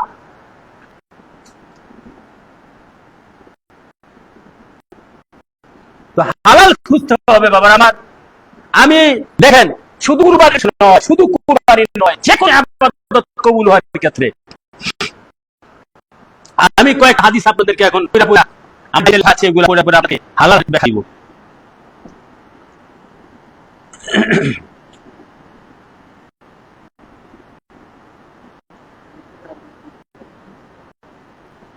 عن أبي بكر أن رسول الله صلى الله عليه وسلم قال لا يدخل الجنة جسد غذي بالحرام। ইমাম ভাই হাদিসটা বর্ণনা করেছেন মেশকা শরীফ হাদিসটা আছে, হাদিস নম্বর হচ্ছে মেশকা শরীফে 2666। হাদিসের অর্থ হচ্ছে আমার রাসূল পাক সাল্লাল্লাহু আলাইহি ওয়াসাল্লাম আবু বকর থেকে আমার নবী পাক সাল্লাল্লাহু আলাইহি ওয়াসাল্লাম বলতেছেন, অর্থাৎ আবু বকর নবী পাক সাল্লাল্লাহু আলাইহি ওয়াসাল্লামকে বলতেছেন যে আমার রাসূল সাল্লাল্লাহু আলাইহি ওয়াসাল্লাম বলেছেন লা ইয়াকুল জান্নাতা, ওই ব্যক্তি কখনো বেহেশতে প্রবেশ করবে না যে ব্যক্তির দেহটা হারামের টাকা পয়সা দিয়ে লালন পালন হইছে, এই দেহটা কখনো বেহেশতে প্রবেশ করবে না। যদিও করে দুজকের মধ্যে রেখা হারামগুলা ফিটটা হইতে বের কইরা কাকলাস বানাইয়া শাস্তি দিয়া এগুলা বের কইরা কার করে নিবে। আর হারাম তো এটা পরের হক, হারামটা কার হক? হারাম তো আল্লাহর হক না। আপনি যে হারা খাইতেছেন এটা তো মানুষের ক্ষতি করে, মানুষের ক্ষতি তো পরের হক, এটা তো আল্লাহ ক্ষমা করার কিছু নাই। আল্লাহ তো ক্ষমা করবে, নামাজ পড়ছেন না কিয়ামত পর্যন্ত, এটা আল্লাহ ক্ষমা করবে। রোজা রাখছেন না, এটা আল্লাহর হক, আল্লাহ ক্ষমা করবে। যাকাত দিচ্ছেন না, এটা আল্লাহর হক, আল্লাহ ক্ষমা করবে। কুরবানিও আল্লাহ আইন করছে, দাড়ি এইগুলা নবীজি আল্লাহ রাসূল আইন করছে, এগুলা না রাখলে ক্ষমা আছে। বন্দার হক, এই যে হারাম খাইছেন, অপরকে ক্ষতি করে না ঠকাইয়া খাইছেন না, না আল্লাহরে ক্ষতি করছে? আল্লাহ থেকে আল্লাহ সম্পদ লুট করে আনছেন নাকি? আল্লাহ গিয়ে এদিকে জমি আছে, আল্লাহর জমি নিয়েছেন, বন্দার জমি। কার জমি? ব্যবসা যে করেন যে কম দেন মাপে, এটা কার? বন্দার হক না? এটা মাপ নাই, দুজক উপায় নাই বন্দার হকে। তারপরে এই যে বিভিন্ন জায়গায়, যত জায়গায় আপনি দেখেন বাটপারি সিটারি, ব্যবসা বাণিজ্য, চাকরি বাকরি, আর এই চাকরির কথা আর কি বলবো। সরকারি চাকরি, দারোয়ান হইতে গেলে লাগে 5 লাখ টাকা ঘুষ, সরকারি দারোয়ান 5 লাখ টাকা ঘুষ। হ্যাঁ, আমার এক বন্ধু আজ থেকে 20 বছর আগে বিসিএস ক্যাডারের জন্য তখনকার 25 লাখ টাকা ভাইবা বোর্ডে করেছিল। সবগুলো এরকম, বেশিরভাগ ফ্রি এবং ফেয়ার, যেটা সুন্দর মানে সুষ্ঠু নির্বাচন বা খুব ভালোভাবে এরকম সংখ্যা কমে।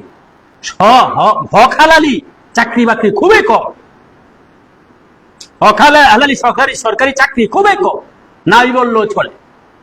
তা আপনি দেখেন বাবার আমার, হালাল হারাম সম্পর্কে আমার নবীজি কি বলছে।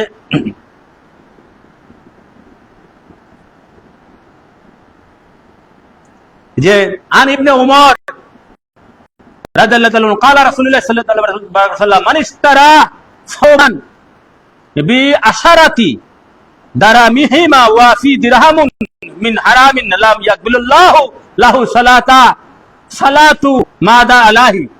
আল্লাহু আকবার। রাসূলুল্লাহ হাদিসটা শুআবুল ঈমানে ইমাম বাহাকি হাদিসটা বর্ণনা করেছেন। ইমাম হাফেজ মুনজিরি তারকিব ও তারিফ হাদিসে বর্ণনা করেছেন। হাদিসের অর্থ হচ্ছে হযরত ওমরের বেটা আব্দুল্লাহ ওমর বলতেছে যে আমি নবী পাক সাল্লাল্লাহু আলাইহি ওয়াসাল্লাম কাছ থেকে শুনেছি, নবী পাক সাল্লাল্লাহু আলাইহি ওয়াসাল্লাম বলেছে কেউ যদি এই যে ধরেন 100 টাকার একটা টুপি কিনল, 100 টাকা দিয়ে একটা টুপি কিনল, এই 100 টাকার মধ্যে যদি 1 টাকা হারাম থাকে, 1 টাকা হারামের থাকে, এই টুপিটা পরে নামাজ পড়লে নামাজ হবে না। টুপিটা পরে নামাজ পড়লে নামাজ 1000 টাকা দিয়া এই 2000 টাকা যে জুব্বাটা বানাইলাম এর মধ্যে 2 টাকা হারামের থাকলে এই জুব্বা পরে নামাজ পড়লে নামাজ হবে না। সহিহ হাদিস। সে হাদিসটা বর্ণনা করে বলতেছে, আমি যদি সে সময় আমি যদি আমার কানে এই কথা না শুনে থাকি, আমার কান যেন কি বোবা হয়ে যায়, এরকম ভাবে জোর দিয়ে কথাটা বলতেছে। কি বুঝলেন? তাহলে নামাজ পড়ার আগে হালাল খাইতে হবে, হালাল উপার্জন করতে হবে। সালাত আদায় করা, সালাত পড়ার আগে হালাল, ঈমানের পরে হালাল খাইতে হবে। এক নম্বর ঈমানের পরে শ্রেষ্ঠ আমল হচ্ছে হালাল উপার্জন, হালাল ভক্ষণ। শর্ত হচ্ছে হালাল উপার্জন, টাকা দিয়ে পশু। এখানে পড়ি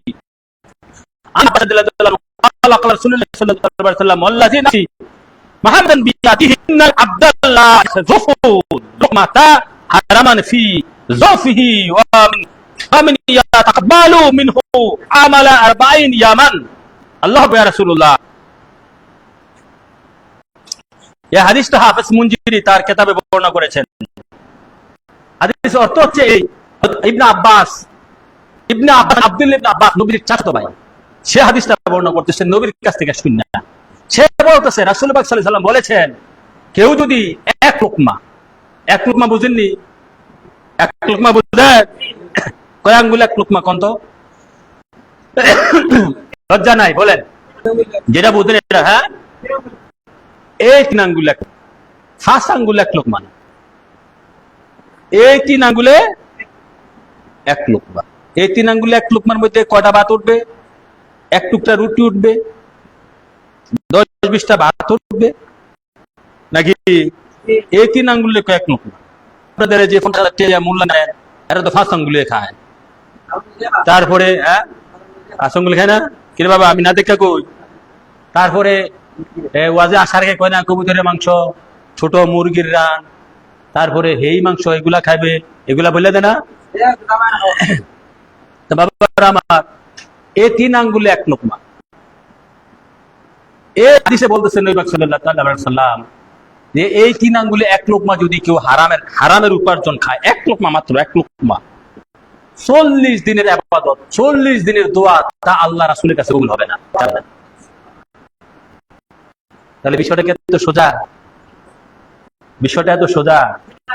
প্রেমিক যারা, খাঁটি নবীজি খাস গোলাম যারা, তারা বলবে বাবারে, যেমন আমার ইচ্ছা ছিল না খাইয়া থাকতে থাকতে খাবার আসবো না, খাবো না, না খেয়ে থাকতে থাকতে মরে যাবো, না খেয়ে থাকতে থাকতে কাছে ফাতা কামো, তবু হারাম খাবো না, তবু ঘুষ দিয়ে চাকরিতে যাবো না, না খেয়ে থাকতে থাকতে মরে যাবো।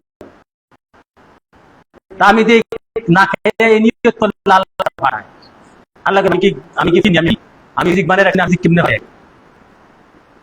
তবু হারাম খাবো না। যদি এই নিয়ত করতে পারে তাহলে না সে, আর এটা একদিনে 2 দিন হবে না তো, এটা একটা রিয়াজত আছে, সাধন আছে, একটা হক্কানি মুর্শিদ, পীর মুর্শিদের আন্ডারে গিয়ে এগুলো করতে হয়, তাহলে নিজে উপলব্ধি করতে পারবেন। তো বাবা আমার, হাদিস শরীফের কথা হচ্ছে এই, রাসূল পাক সাল্লাল্লাহু আলাইহি ওয়াসাল্লাম বলেছেন, এক লোকমা হারামের খাইলে, এক লোকমা হারামের খাইলে 40 দিন ইবাদত করলে, দোয়া করলে তার ইবাদত কবুল হবে। তাহলে আপনি হারামের টাকা শুনেন না, এই যে 1 লাখ টাকা দিয়ে কি জজবা করে গরুটা কিনলেন, হ্যাঁ, এখানে যদি 10 টাকা হারামের কবুল হবে, কুরবানি হবে, এটা তো হাদিস কথা দিয়ে আমার কথা। তাহলে বাবারা আমার, হালাল উপার্জন করার চেষ্টা করবেন, হালাল খাইবেন, মানুষের ঠকাবেন না, নিজে ঠকবেন, মানুষকে ঠকাবেন না। আর যদি এমনও হয় আমিও ঠকবো না, তোমাকেও ঠকাবো না, এটা তো আরো ভালো।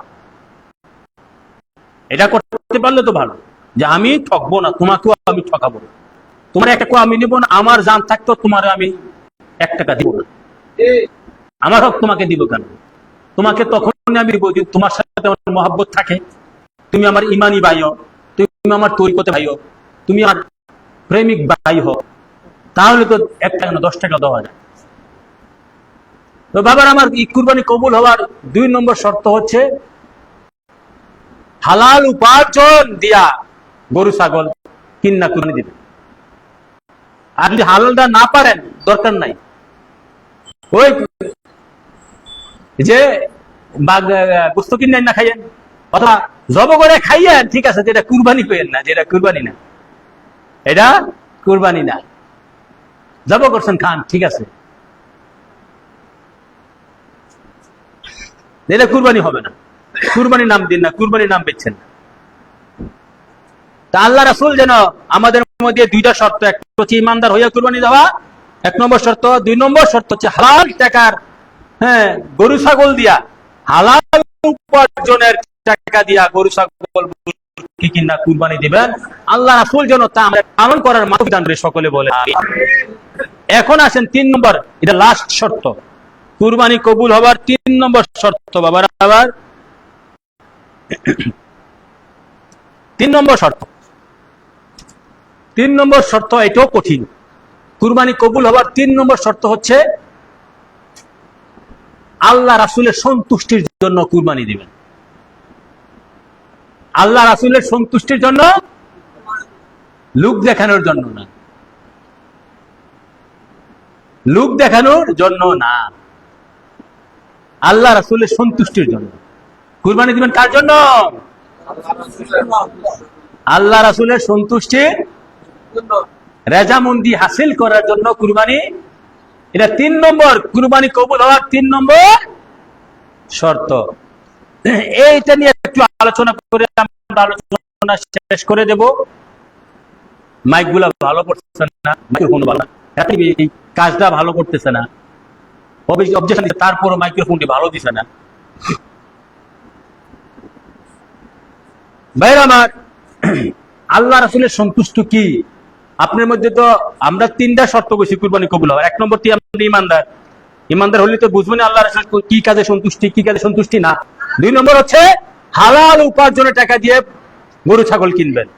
3 নম্বর আল্লাহ রাসূলের সন্তুষ্টি। বাবার আমার, প্রথম 2টা থাকলে তৃতীয়টা করতে সুবিধা হবে, প্রথম 2টা থাকলে তৃতীয়টা করতে সুবিধা হবে। প্রথম 2টা যে আল্লাহ রাসূলের সন্তুষ্টি, ঠিক আছে। ওই যে কুরবানি একটা গরু ছাগল কেনার পর হাজার হাজার লোকে জিজ্ঞাসা করে আসার সময় কত দিয়ে কিনছো, কত দিয়ে কিনছো, ভাই এটা মানুষের কাছে বলতে চাইেন না, বলবো আল্লাহ রাসূলের সন্তুষ্টি হলো কুরবানি। তোমার আপনি বেশি টাকা গল্প করে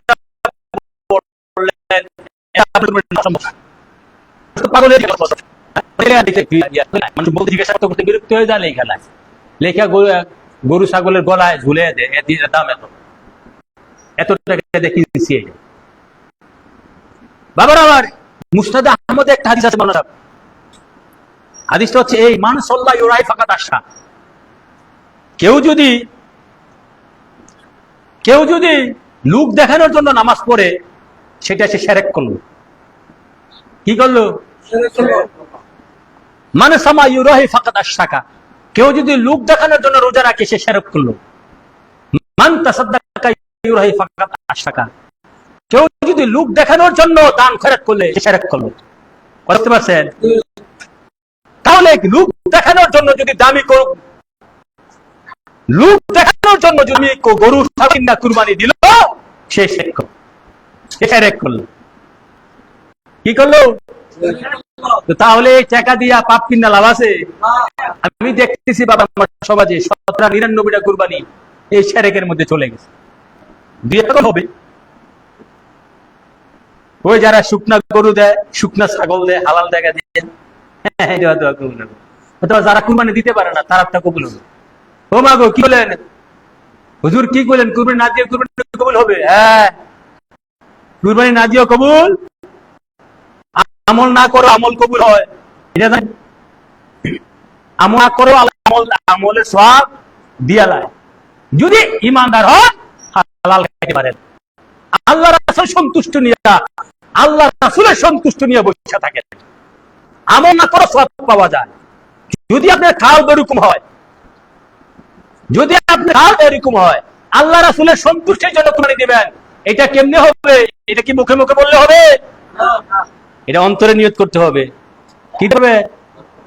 অন্তর দিয়া। তো অন্তর দিয়ে নিয়ত কেমনে করবেন? অন্তর কি জিনিস, কাল্ব কি জিনিস?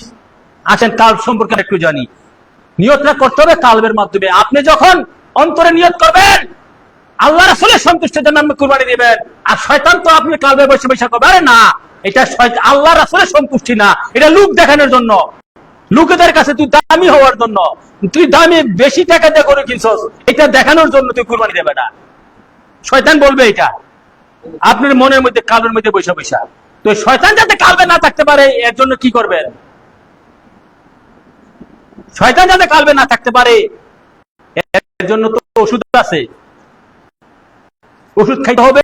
বাবারা আমার এখন আসেন, কোরআন থেকে আল্লাহ পাক সূরা তাকবীরে বলছে ওয়ামা উমিরু ইল্লা লিয়াবুদুল্লাহ মুখলিসান লাহু দ্বীন। আল্লাহ পাক নবী রাসূলের ইবাদত করার আদেশ দেয় নাই।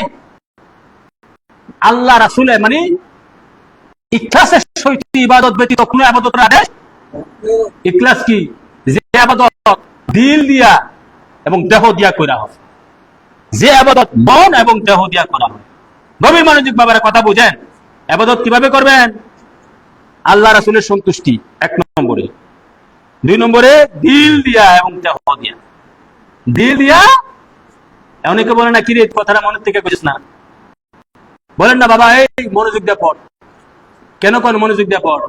মনোযোগ বলে মুখস্থ হবে। মন দিয়া কইছে না, মন দিয়া কইলে কথাটা আসল, মন দিয়া না কইয়া শুধু মুখ দিয়া কইলে কথাটা নকল।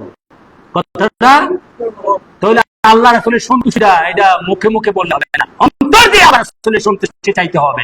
এটা বহুত কঠিন কাজ, এটা সাধন বোঝনের বিষয়, রিয়াজতের বিষয়। এখন আসেন ওই যে সেই ইখলাসের সহিত ইবাদত। আল্লাহ কোন ইবাদত আদেশ করে নাই কোন নবী রাসূলকে। কোরআন সূরা তাকবীর আছে ওয়ামা উমিরু ইল্লা লিয়াবুদুল্লাহ মুখলিসান লাহু দ্বীন। ইবাদত করতে হবে ইখলাসের সহিত। ইখলাস মানে দিল দিয়া, মন দিয়া। এই যে মন দিয়ে সাইজ করতে হবে, দিল দিয়ে সাইজ করতে হবে। এখানে বিপ্লব ঘটাতে হবে, মনের মধ্যে নবীর প্রেমের বিপ্লব, নবীর আশকের বিপ্লব। এখান থেকে শয়তান করে দিতে হবে, এখান দিয়ে দূর করতে হবে, এখানে জিকির ঢুকাইতে হবে, এখানে দূর ঢুকাইতে হবে, এখানে এল ঢুকাইতে হবে। তাহলে শয়তান মন থেকে দৌড়ে 1000 মাইল দূরে চলে যাবে, অন্যথায় সম্ভব না, অন্যথায় সম্ভব। এখন আমি কিছু আপনাদেরকে হাদিস বলি আর কি, আল্লাহ রাসূলের হাদিস। যে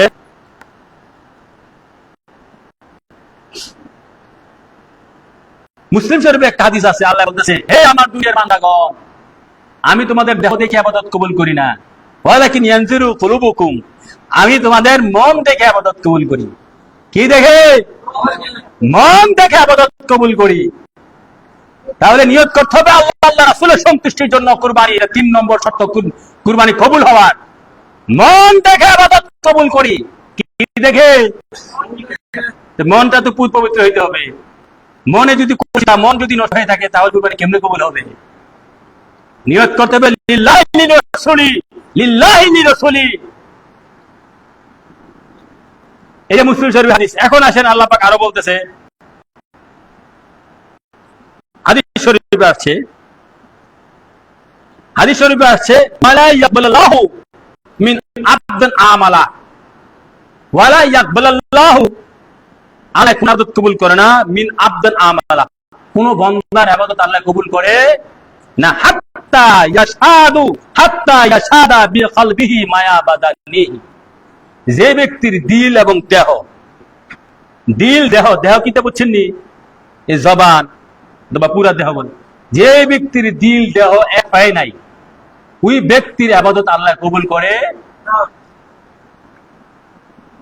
যে ব্যক্তির দিল এবং দেহ এক হয় নাই, এই জবান এবং এই মনের কথা এবং জবানের কথা এক হয়, অথবা দিল দেহ এক হয় নাই, সেই ব্যক্তির কোন ইবাদত লা ইয়াকবালুল্লাহ মিন আবদিন আমালা, ওই কোন বান্দার ইবাদত, রোজা, নামাজ, হজ, যাকাত, কুরবানি আমি আল্লাহ কবুল করব না যতক্ষণ না দিল এবং দেহ এক না হইছে। তাহলে কি করতে হবে?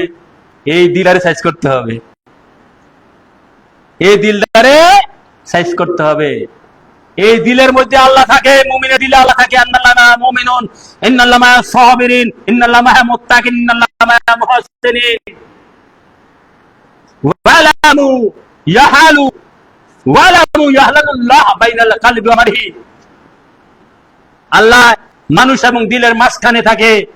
আল্লাহ মুমিনের দিলের মধ্যে থাকে, নবীজি মুমিনের দিলের মধ্যে থাকে, ঈমান মুমিনের দিলের মধ্যে থাকে, নূর মুমিনের দিলের মধ্যে থাকে, তাকওয়া মুমিনের দিলের মধ্যে থাকে। হ্যাঁ, কোরআন নবীজি দিলের মুমিনের দিলের মধ্যে থাকে, নেক মুমিনের দিলের মধ্যে থাকে, সওয়াব মুমিনের দিলের মধ্যে থাকে। আল্লাহর সৃষ্টি জগতে যত বাতিনি জিনিস আছে, বাতিনি খাজানা সব মুমিনের দিলের মধ্যে থাকে। এরকম দিল করতে পারলে সর্বদা হবে, সদা সর্বদা নেক হবে। যেখানে আল্লাহ কই থাকে লা ইয়াসুনি ফিস সামাওয়াতি ওয়ালাকিন ইয়াসুনি কালবু মুমিনুন, আসমান জমিনে আল্লাহ কত সংকলন হয় না, আল্লাহর সংকলন হয় মুমিনের কলবে। হাদিস আছে। আর কোরআনের দলিল তো দিলামে, আন্নাল্লাহা মা'আল মুমিনিন, আল্লাহ মুমিনদের সাথে থাকে। তো মুমিনের সাথে, মুমিনের কোন জায়গাটার মধ্যে আল্লাহ বসে রয়েছে? মুমিনের কোন জায়গার মধ্যে আল্লাহ বসে আছে? চোখে কানে আছে পায়ে, পেটের মধ্যে, পিঠের মধ্যে, এই কালবের মধ্যে। সীমার মাঝে তুমি বাজাও আপন সুর, আমার মাঝে তোমার প্রকাশ তাই তো মধুর। সীমার মাঝে অসীম, আল্লাহ অসীম, নবীজি অসীম, আমি তুমি সসীম। এই সসীমের মধ্যে আল্লাহ নবীর বসবাস। সে কোন জায়গায়? কালবে। কালবে এমন একটা জিনিস বাবার আমার, আল্লাহর 800টা আছে না, আল্লাহর 800 মহল্লা যেটা আমরা বলি, কাউকে একটা বাড়ছে বাড়ির বুস্তামি ওলির এক বাণী আছে, আল্লাহ 800 মহল্লা কালবের, মুমিনের কালবের একটা কর্নারে পড়ে থাকে, মুমিনের কালবের একটা কর্নারে পড়ে থাকে। তাহলে কাল সাইজ করতে হবে।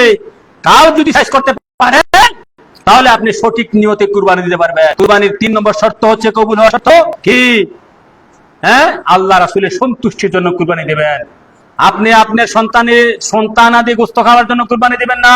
এই নিয়ত এখন থেকে বন্ধ করুন, এগুলো এখন থেকে শুরু করুন যে আগামী বছর কুরবানি আমার সন্তান গোশত খাওয়ার জন্য দিব না, আগামী বছর কুরবানি আমার বউকে দেখানোর জন্য দিব না, আগামী বছর কুরবানি আমার পিতা মাতাকে গোশত খাওয়ানোর জন্য দিব না, আগামী বছর কুরবানি আমার পাড়া প্রতিবেশীকে দেখানোর জন্য দিব না যে আমি 2 লাখ টাকা 3 লাখ টাকা দিয়ে গরুটা কিনছি। আগামী বছর কুরবানি আমি কোনো মানুষকে দেখানোর জন্য দিব না। আগামী বছর কুরবানি আমি হালাল টাকা দিয়ে গরু কিনবো, ছাগল কিনবো, পশু কিনবো, এক মাস সন্তুষ্টির জন্য বকরি কিনবো, বুঝতে পারার জন্য আল্লাহ রাসূল আপনাকে এটা বাস্তবায়ন করাবে। এই নিয়ত করেন, আল্লাহ রাসূল বাস্তবায়ন করাবে। নিয়ত যদি না করেন, বাস্তবায়ন কেমনে করবেন? আপনার ভিতরে যদি ইচ্ছা না থাকে কেমনে পালন করবেন? আগে জানতে হবে, মানতে হবে।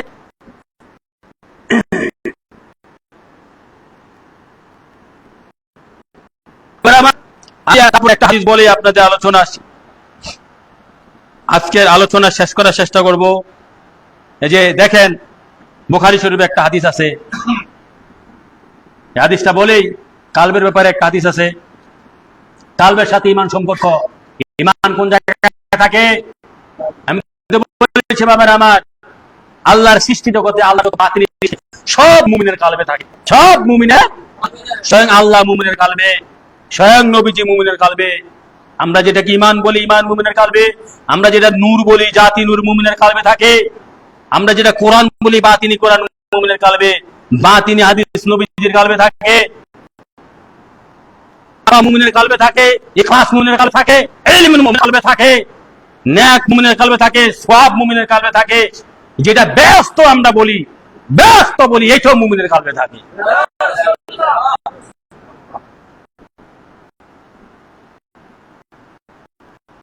বাবা আমার মুমিনের কালবের একটা সীমাহীন, যার কোনো সীমানা নাই। সেই কাল সম্পর্কে কালবের হাকিকত বুঝেন, জানেন, যেখানে স্বয়ং আল্লাহর সৃষ্টি জগতে স্বয়ং আল্লাহ, স্বয়ং নবী, স্বয়ং গাউস পাক মুমিনের কালবে থাকে, গাউস পাক মুমিনের কালবে থাকে, সম্রাট থাকে। কালকে পরিশুদ্ধ করেন, কালবে নিয়ত করেন, কালকে পরিষ্কার পরিশুদ্ধ করেন, তাহলে সবকিছু ধীরে ধীরে ঠিক হয়ে যাবে।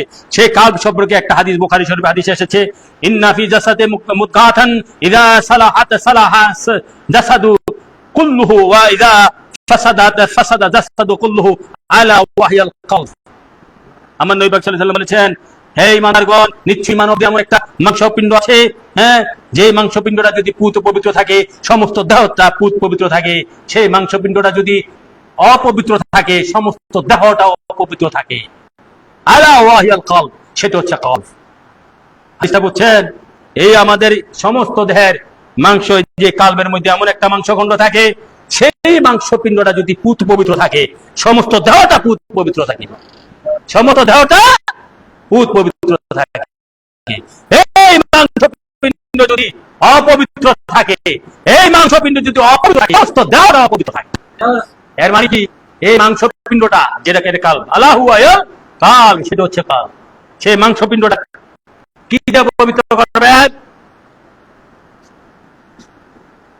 নবী সাল্লাল্লাহু আলাইহি ওয়াসাল্লাম বলে গেছেন, হাকিকত সমস্ত কিছু বলে গেছেন, এখনো বলেন। তিনি তো হায়াতুন নবী, জিন্দা নবী, তিনি এখনো বলেন, তার গোলাম বান্দাদের সাথে তিনি এখনো দেখা দেন। তাহলে এই যে মাংসপিণ্ডটা কালবে থাকে, সেটা পুত্র পবিত্র করবেন রাসূল কি দিয়ে? রাসূল দিয়ে, নবীর প্রেম দিয়ে, নবীর ভালোবাসা দিয়ে, নূর দিয়ে সেটা পুত্র পবিত্র করবেন। সেটা যদি পুত্র পবিত্র করতে পারেন, তাহলে আপনি ঈমানদার হইলেন। সেটা যদি পুত্র পবিত্র করতে পারেন, তাহলে আপনি কষ্ট হইলো হালাল উপার্জন বক্ষণ করার চেষ্টা করবেন। 2 নম্বরে, 3 নম্বরে, সেই কালের মাংসপিণ্ড যদি পুত্র পবিত্র হয়, তাহলে আপনি উইষ্টহী নিয়ত করেন, আল্লাহ রাসূলের সন্তুষ্টির জন্য আপনি সালাত আদায় করবেন, আল্লাহ রাসূলের জন্য আপনি সন্তুষ্টির জন্য আপনি রোজা রাখবেন, আল্লাহ রাসূলের সন্তুষ্টির জন্য পিতামাতার খেদমত করবেন, আল্লাহ রাসূলের সন্তুষ্টির জন্য কুরবানি দিবেন, সমস্ত ইবাদত করবে, যত প্রকারের ইবাদত আছে। আল্লাহ রাসূলের সন্তুষ্টির জন্য দাড়ি রাখবেন, আল্লাহ রাসূলের সন্তুষ্টির জন্য টুপি পরবেন, আল্লাহ রাসূলের সন্তুষ্টির জন্য হালাল উপার্জন ভক্ষণ করবেন। তাহলে দেখবেন ধীরে ধীরে আপনি আল্লাহ রাসূলের কাছে প্রিয়ভাজন হয়ে গেলেন, ধীরে ধীরে আপনি ওলি আল্লাহ গাউসুদ হয়ে গেলেন। আল্লাহ রাসূল তা আমাদেরকে মানার তৌফিক দান করুক। কটা বাজে? আল্লাহ রাসূল তা আমাদেরকে মানা এবং বুঝার তৌফিক দান করুক। সকলে বলি আমিন। আচ্ছা, আমরা এই আল্লাহ রাসূলকে সালাম দেই। ইয়া নাবে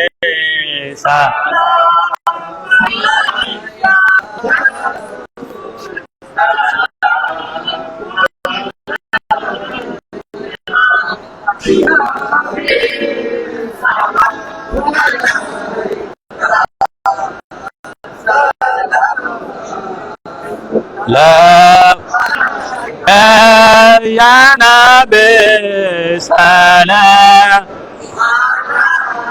ya rasul salam ya habib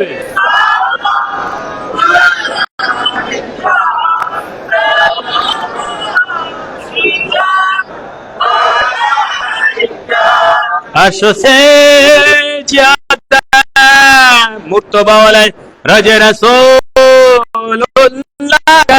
उसी रजा अनवर पे गुलामों की लाखो सलाम या नबी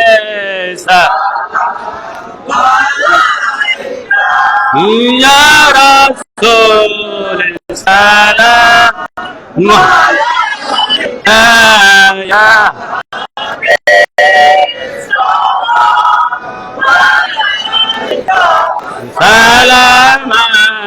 सलामतुल्लाह अर्शो का काबा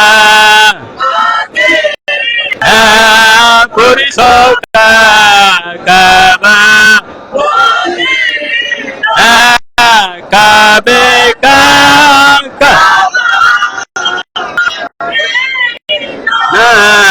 जन्नतुल मावा या नबी सलाम या रसूल सलाम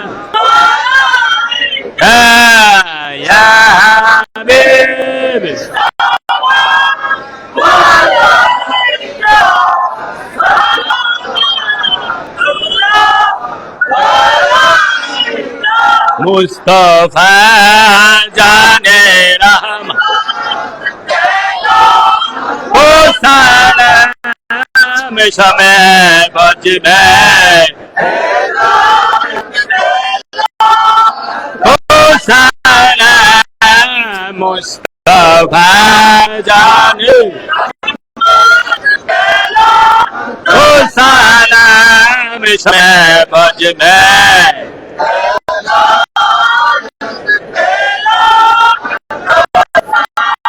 गौसुल आदम इमाम तका जलवाए शाने ओ सलाम मुस्तफा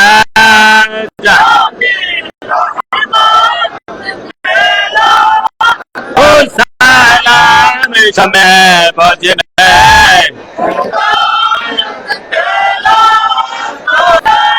अब करला को सलाम आपका लाम अब करला को सलाम आपका दुरूद तुम पर रसूल अकबर दुरूद तुम पर रसूल अकबर सलातु रब्बी अला मुहम्मद सलातु रब्बी मदीना की चार हजारों सलाम मदीना की चार लाखों सलाम मदीना की चार करोड़ों सलाम मदीना की चार दो सलाम बलगल्लाह बिकुमारी कशबद्दुजा बिजुमाली हसनत जमियो किसवालिही वालिही बलगल्ला बिकुमाली कशबद्दुजा बिजुमाली हसनत जमियो किसवालिही আমরা 2 মিনিট জিকির করব জিকির করে তারপরে মোনাজাত দিয়ে দেব জিকির আমার জিকির তো একটু অনেকে জানেন একটু ভিন্ন টাইপের সেগুলা আপনারা করতে পারলে অনেক লাভবান হবেন জিকিরে আল্লাহ রাসূল মিলে দুরুদে আল্লাহ রাসূল মিলে সেটা সকলেই চোখ বন্ধ করে একদিন এক খেয়ালে করার চেষ্টা করবেন সেটা হচ্ছে ইসমা আজমের জিকির সেটা হচ্ছে কলমায়ে তাওহীদ কলমায়ে তাইয়্যিবার জিকির لا إله إلا الله محمد رسول الله لا إله إلا الله محمد لا إله إلا الله محمد رسول الله لا إله إلا الله لا إله إلا الله محمد رسول الله لا إله إلا الله لا إله إلا الله محمد رسول الله لا إله إلا الله لا إله إلا الله محمد رسول الله لا إله إلا الله لا إله إلا الله محمد رسول الله لا إله إلا الله لا إله إلا الله محمد رسول الله لا إله إلا الله محمد رسول الله لا إله إلا الله محمد لا إله إلا الله محمد رسول الله لا إله إلا الله لا إله إلا الله محمد رسول الله لا إله إلا الله الله محمد الله محمد الله محمد الله محمد الله محمد الله محمد الله محمد الله محمد الله محمد الله محمد الله محمد الله محمد الله محمد الله الله محمد الله محمد Allahu Muhammad, Allahu Muhammad, Allahu Muhammad, Allahu Muhammad, Allahu Muhammad.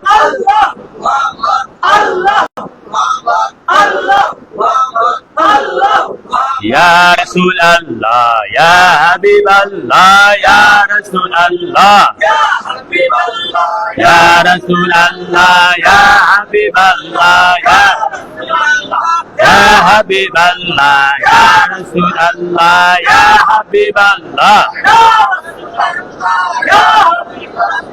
Ya Rasulullah, Ya Habiballah, Ya Habiballah, Ya Rasulullah, Ya Habiballah, Ya Rasulullah, Ya Habiballah, Ya Rasulullah, Ya Habiballah, Ya Rasulullah, Ya Habiballah, Ya Rasulullah, La Ya Rasulullah, Ya Habiballah, Ya Rasulullah, Ya Habiballah, Ya Rasulullah, Ya Habiballah, Ya Rasulullah, Ya Habiballah, Ya Rasulullah, Ya Habiballah, Ya Rasulullah, Ya Habiballah, Ya Rasul. بحق لا إله إلا الله محمد رسول الله صلى الله عليه وسلم। বাবার আমার ভাইয়ের আমার আজকে ইমান দরবার শরীফের পক্ষ থেকে প্রায় 10-11 প্রকারের জিকিরের তালিম দেই আমি। সেগুলা যাদের ভালো লাগে সংগ্রহ করে পাঠ করবেন, সংগ্রহ করে জিকির করার চেষ্টা করবেন। আল্লাহ রাসূলের ফয়েজ বরকত পাবেন, মহা ফয়েজ বরকত পাবেন, মহা উপকার পাবেন। আল্লাহ রাসূল আমাদেরকে কবুল করুন, সকলে বলে আমিন। মুনিরা তবে আসেন সকলে আমরা সূরা ফাতিহা একবার, সূরা ইখলাস এবার ইবাদত করতে পাগল হন যারা শুধু ইবাদত করে। আমাদের তো ইবাদত করি, 24 ঘন্টা ইবাদতের মধ্যে থাকি, তবে আমাদের ইবাদত কাউকে প্রকাশ করি। যারা আমাদের লোকে চলে তারাই যায়। দুরূদ আর জিকিরের উপরে কোনো ইবাদত নাই, সেটা আমরা 24 ঘন্টা করি। তো ইবাদত কেন হয় অনেকে মনে করতে পারেন যে হুজুর ইবাদতের বিরুদ্ধে অনেক কথাবার্তা বলেন। না, যেভাবে ইবাদত কবুল হলে, যেভাবে করলে কবুল হবে সেটা বলার চেষ্টা করেছি। আর কবুল হবে না সেটা করার দরকার আছে? সেটা করলে তো আপনার ক্ষতি হইতেছে, সেটা করলে তো আপনার ক্ষতি হইতেছে। অনেকে আলোচনা থেকে ভুলছেন, অনেক উল্টো বসে উনি কুরবানি মানুষ দেয় না, কুরবানি উনি ব্যঙ্গ করে কথাবার্তা। না, কুরবানি ব্যঙ্গ না, তো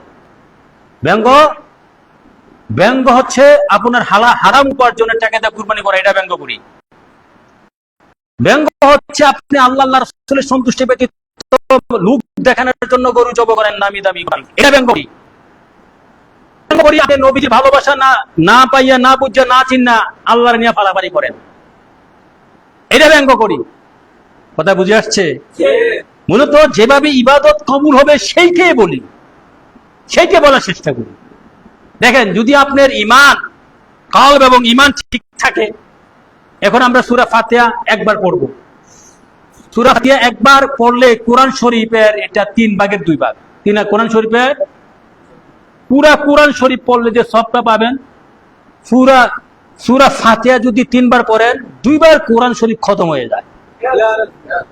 সূরা ইখলাস কোরআন শরীফের 3 ভাগের 1 ভাগ। একবার পড়লে 3 বার পড়লে পুরা কোরআন শরীফ খতম হয়ে যায়। আয়াতুল কুরসি পুরা একবার পড়লে, এটা হচ্ছে আয়াতের মধ্যে সবচেয়ে শ্রেষ্ঠ আয়াত, আয়াতে আজম, একবার পড়লে কোরআন শরীফ খতমের সব পাওয়া যায়। আপনি কোরআন শরীফ পড়তে সারাদিন একবার খবর নিতে এখানে 1 মিনিট লাগে না সূরা ফাতিহা। এটার জন্য কি করতে হবে? এর জন্য আপনাকে তালিম নিতে হবে হক্কানি যারা আল্লাহ রাসূল পাইছে তাদের কাছে, যে কিভাবে পড়লে এটা সবটা আমি পাবো। ইমান ঠিক করতে হবে, খাওয়া ঠিক করতে হবে, হালাল খাইতে হবে। 3 থেকে 4টে শর্ত, এগুলো না করে যদি হবে না, তো কিয়ামত পর্যন্ত পড়তে থাকবে। কত লক্ষ লক্ষ হাফেজ দুজকে যাবে, লক্ষ লক্ষ মাওলানা দুজকে আগুনে পড়তেছে পূর্বে, লক্ষ লক্ষ হাফেজ দুজকে যাবে কোরআন মুখস্থ করে। কারণ কোরআন থেকে নবীর বিরুদ্ধে ফতোয়া দেয়, এই কোরআন নবীর বিরুদ্ধে ব্যবহার করে, দুঃখের বিষয়।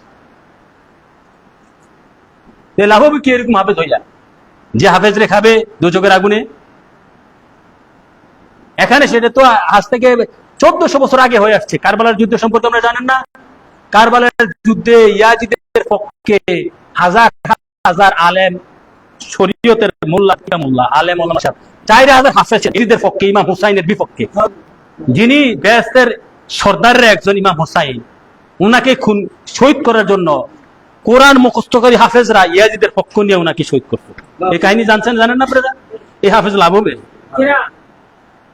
হাফেজ হইতে হবে নবীর প্রেমের হাফেজ, আলেম হইতে হবে নবীর আলেম, নবীর প্রেমের আলেম, আবাদতকারী হইতে হবে নবীর প্রেমের আবাদত। আবাদত কিসের? আবাদত বড় না নবী বড়? কোরআন বড় না নবী বড়? হ্যাঁ, ব্যস্ত বড় না নবী বড়? কুল খায়রাত বড় না নবী বড়? যদি আল্লাহ বড় না বড়? এটা জানি না। আল্লাহ জানি না আল্লাহ কি করবেন দেখালে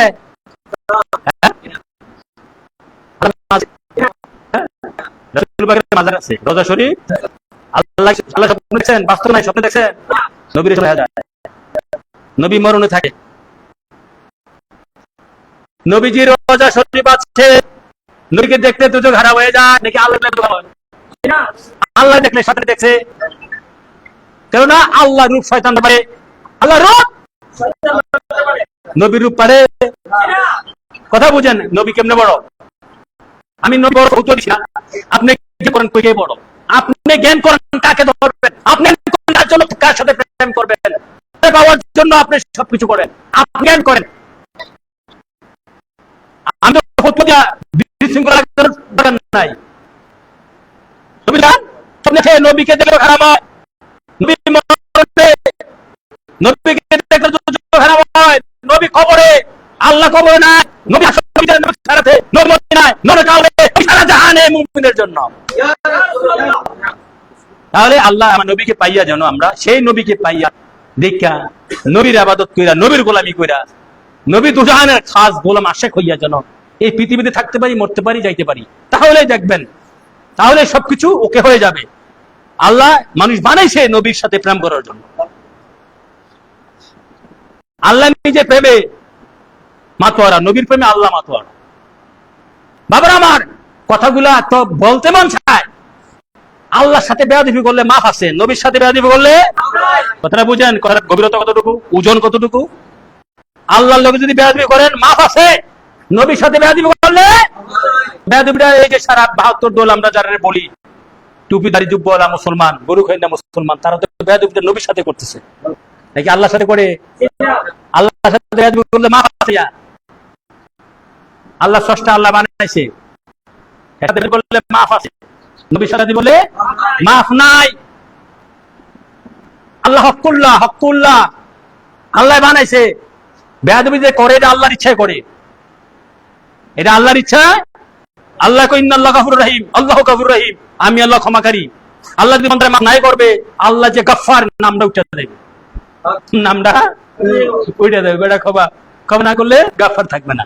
আল্লাহ কয় আমার লোকে বেয়াদবি করলে আমি মাফ করে দেব, সমস্ত কিছু মাফ করে দেব, কিন্তু মাগার আমার প্রেমাস্পদ, আমি যে নবীর প্রেমে পাগল, যে নবীর প্রেমে আমি সমাধান বানাইছি, সেই নবীর সাথে বেয়াদবি করলে আমি আল্লাহ ছাড়া করে দেব। সে আল্লাহ মাফ দিবে না, সে আল্লাহ মাফ দিবে না। যেমন শয়তানে মাফ দেয় নাই, ফেরাউনে মাফ দেয় নাই, আবু জাহলে মাফ দেয় নাই, নমরুদে মাফ দেয় নাই, আবি খারিজি একটা মাফ পাবে না। আল্লাহর সাথে বেয়াদবি করলে মাফ আছে, মনে রাখেন। এদের পক্ষে কাজ লেখা যায়, নবীর সাথে বেয়াদবি করলে মাফ নাই। এই জন্যই সারা সৃষ্টি জগতের জায়গায় একটাই, আদবের জায়গা একটাই হচ্ছে মদিনা শরীফ, আদবের জায়গা একটা, সেটা হচ্ছে মুহাম্মদ রাসূলুল্লাহ। সব জায়গায় বেয়াদবি করে মাফ পাইবেন, নবীর সাথে বেয়াদবি করলে কোনো মাফ। আর নবীর সাথে, নবীকে ইজ্জত করার সাথে সাথে নবীর খাস গোলাম যারা, তাদেরকে ইজ্জত করবেন, নবীকে ইজ্জত করা হয়ে যাবে।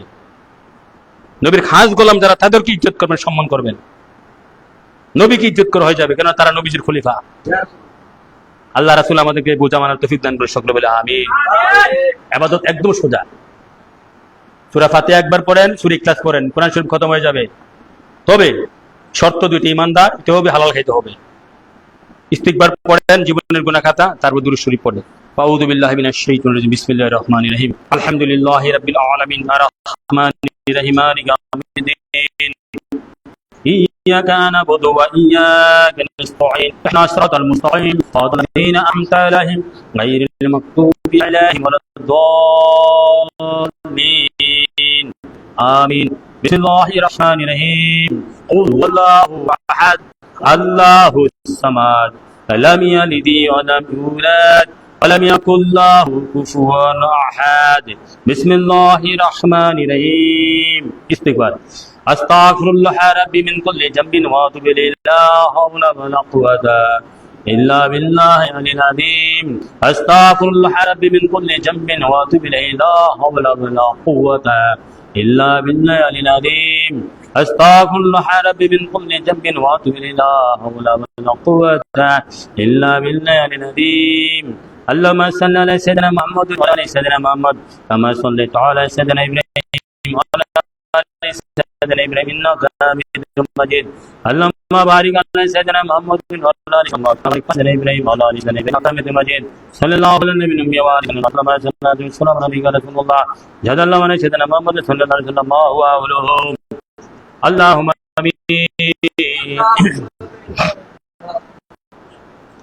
الصلاة والسلام عليك يا رسول الله وعلى آلك وصحبك يا حبيب الله الصلاة والسلام عليك يا نبي الله وعلى آلك وصحبك يا نور الله الصلاة والسلام عليك يا أهل بيت الصلاة والسلام عليك يا خلفاء الراشدين الصلاة والسلام عليك يا بدر هدى كربلاء الشهداء الصلاة والسلام عليك يا غوثنا دم غوث الله বরকত আব্দুল কাদের জিলানী শায়খুল্লাহ আল্লাহ রাসূল ভিক্ষুক বেশে হাত তুললাম আপনার দ্বারে ভিক্ষা দেন ভিক্ষুক রে ভিক্ষা না দিয়া খালি হাতে ফিরাইয়া দিয়েন না হে আল্লাহ রাসূল ঈমানের ভিক্ষা চাই ঈমানের ভিক্ষা এমন ঈমানদার আশিক গোলাম বান্দা বানাইয়া দেন যে ঈমানদারকে দোজখের আগুন ভয় করবে হে আল্লাহ রাসূল এমন ঈমানদার আশিক গোলাম বান্দা ওলি বানাইয়া দেন যে ঈমানদারকে দেখলে ব্যস্ত হুরগুলমান পাগল থাকবে হে আল্লাহর শাস্তি লোভে দুজকের ভয়ে আপনি গুনাহ করি না শুধু আপনি নবীর প্রেমে পড়ে আপনি নবীর সন্তুষ্টির আশায় আপনি নবীর ভালোবাসায় আপনার গোলামি করছি আপনি কোরআন মঞ্জুর করুন হে আল্লাহ রাসূল বিশেষ করে আসলে সাতাও সাবির ভাষায় আল্লাহ রাসূল বাদ মাগরিব থেকে আল্লাহ রাসূল ঈমানি আলোচনা ইয়া রাসূলুল্লাহ ঈমানি আলোচনা হয়েছে তাকওয়া আলোচনা আল্লাহ রাসূল হে আল্লাহর বাতি আল্লাহ রাসূল বাতি হাকিকি আলোচনা হয়েছে হে আল্লাহ রাসূল আলোচনা আমাদের সকলকে বোঝা মানার তৌফিক দান করে হে আল্লাহ রাসূল যে আশা আকাঙ্ক্ষা ভালোবাসা নিয়ে আল্লাহ রাসূল আজিমুল শান মিলাদ মাহফিলের আয়োজন করা হয়েছে আল্লাহ রাসূল আপনি তা নেক বাসনা কবুল আর মঞ্জুর করেন হে আল্লাহ রাসূল যারা দূর থেকে শুনেছে তাদেরকেও আপনি মানা বোঝার তৌফিক দান করেন আল্লাহ রাসূল যারা উপস্থিত হয়েছে তাদেরকে আপনি খাস ফয়েজ বরকত নূর নেক দান করেন হে আল্লাহ রাসূল এই ঘরের মধ্যে বরকত নবীর প্রেম ভালোবাসা দান করেন হে আল্লাহ রাসূল এই ঘরের মধ্যে নবীর প্রেম ভালোবাসা বরকত ইজ্জত দান করেন হালাল উপার্জন করেন সুন্নতের তরিকা করেন হে আল্লাহ আমাদের সকলকে নবীর সুন্নতের তরিকা দান করেন রব্বিরহামহুমা কামা রাব্বায়ানি সগীরা রব্বিরহামহুমা কামা রাব্বায়ানি সগীরা রব্বানা আতিনা ফিদ দুনিয়া হাসানাতান ওয়া ফিল আখিরাতি হাসানাতান ওয়া কিনা আযাবান্নার وَقِنَا عَذَابَ النَّارِ وَقِنَا عَذَابَ الْخَوْفِ وَقِنَا عَذَابَ النَّشْرِ وَقِنَا عَذَابَ الْمِيزَانِ وَقِنَا عَذَابَ الْفُسَرَاتِ আল্লাহ রাসূল শরিয়াত যখন মরণে বিশ্বাস করব আপনি নবী দুকুলের সাথী আপনার চেহারা মোবারক দেখে দেখে ভালোবাসা লাগে যে নবীর চেহারা মোবারক দেখলে দুধ ভরা হয়ে যায় যে নবীর চেহারা মোবারক দেখলে ব্যস্ত ওয়াজিব হয়ে যায় যে নবীর চেহারা মোবারক দেখলে জীবনের গুনাহ খাতা ঝরে নেক হয়ে যায় সেই নবীজির চেহারা মোবারক দেখাইয়া ভালোবাসা লাগাইয়া দুই ঠোঁটে অন্তরে আখিরি কলমা পড়ে আনিয়েন ঢাকে লা ইলাহা ইল্লাল্লাহু মুহাম্মাদুর রাসূলুল্লাহ সাল্লাল্লাহু তাআলা আলাইহি ওয়াসাল্লাম আসসালামু আলাইকুম ইয়া মালিক ইয়া রাসূলুল্লাহ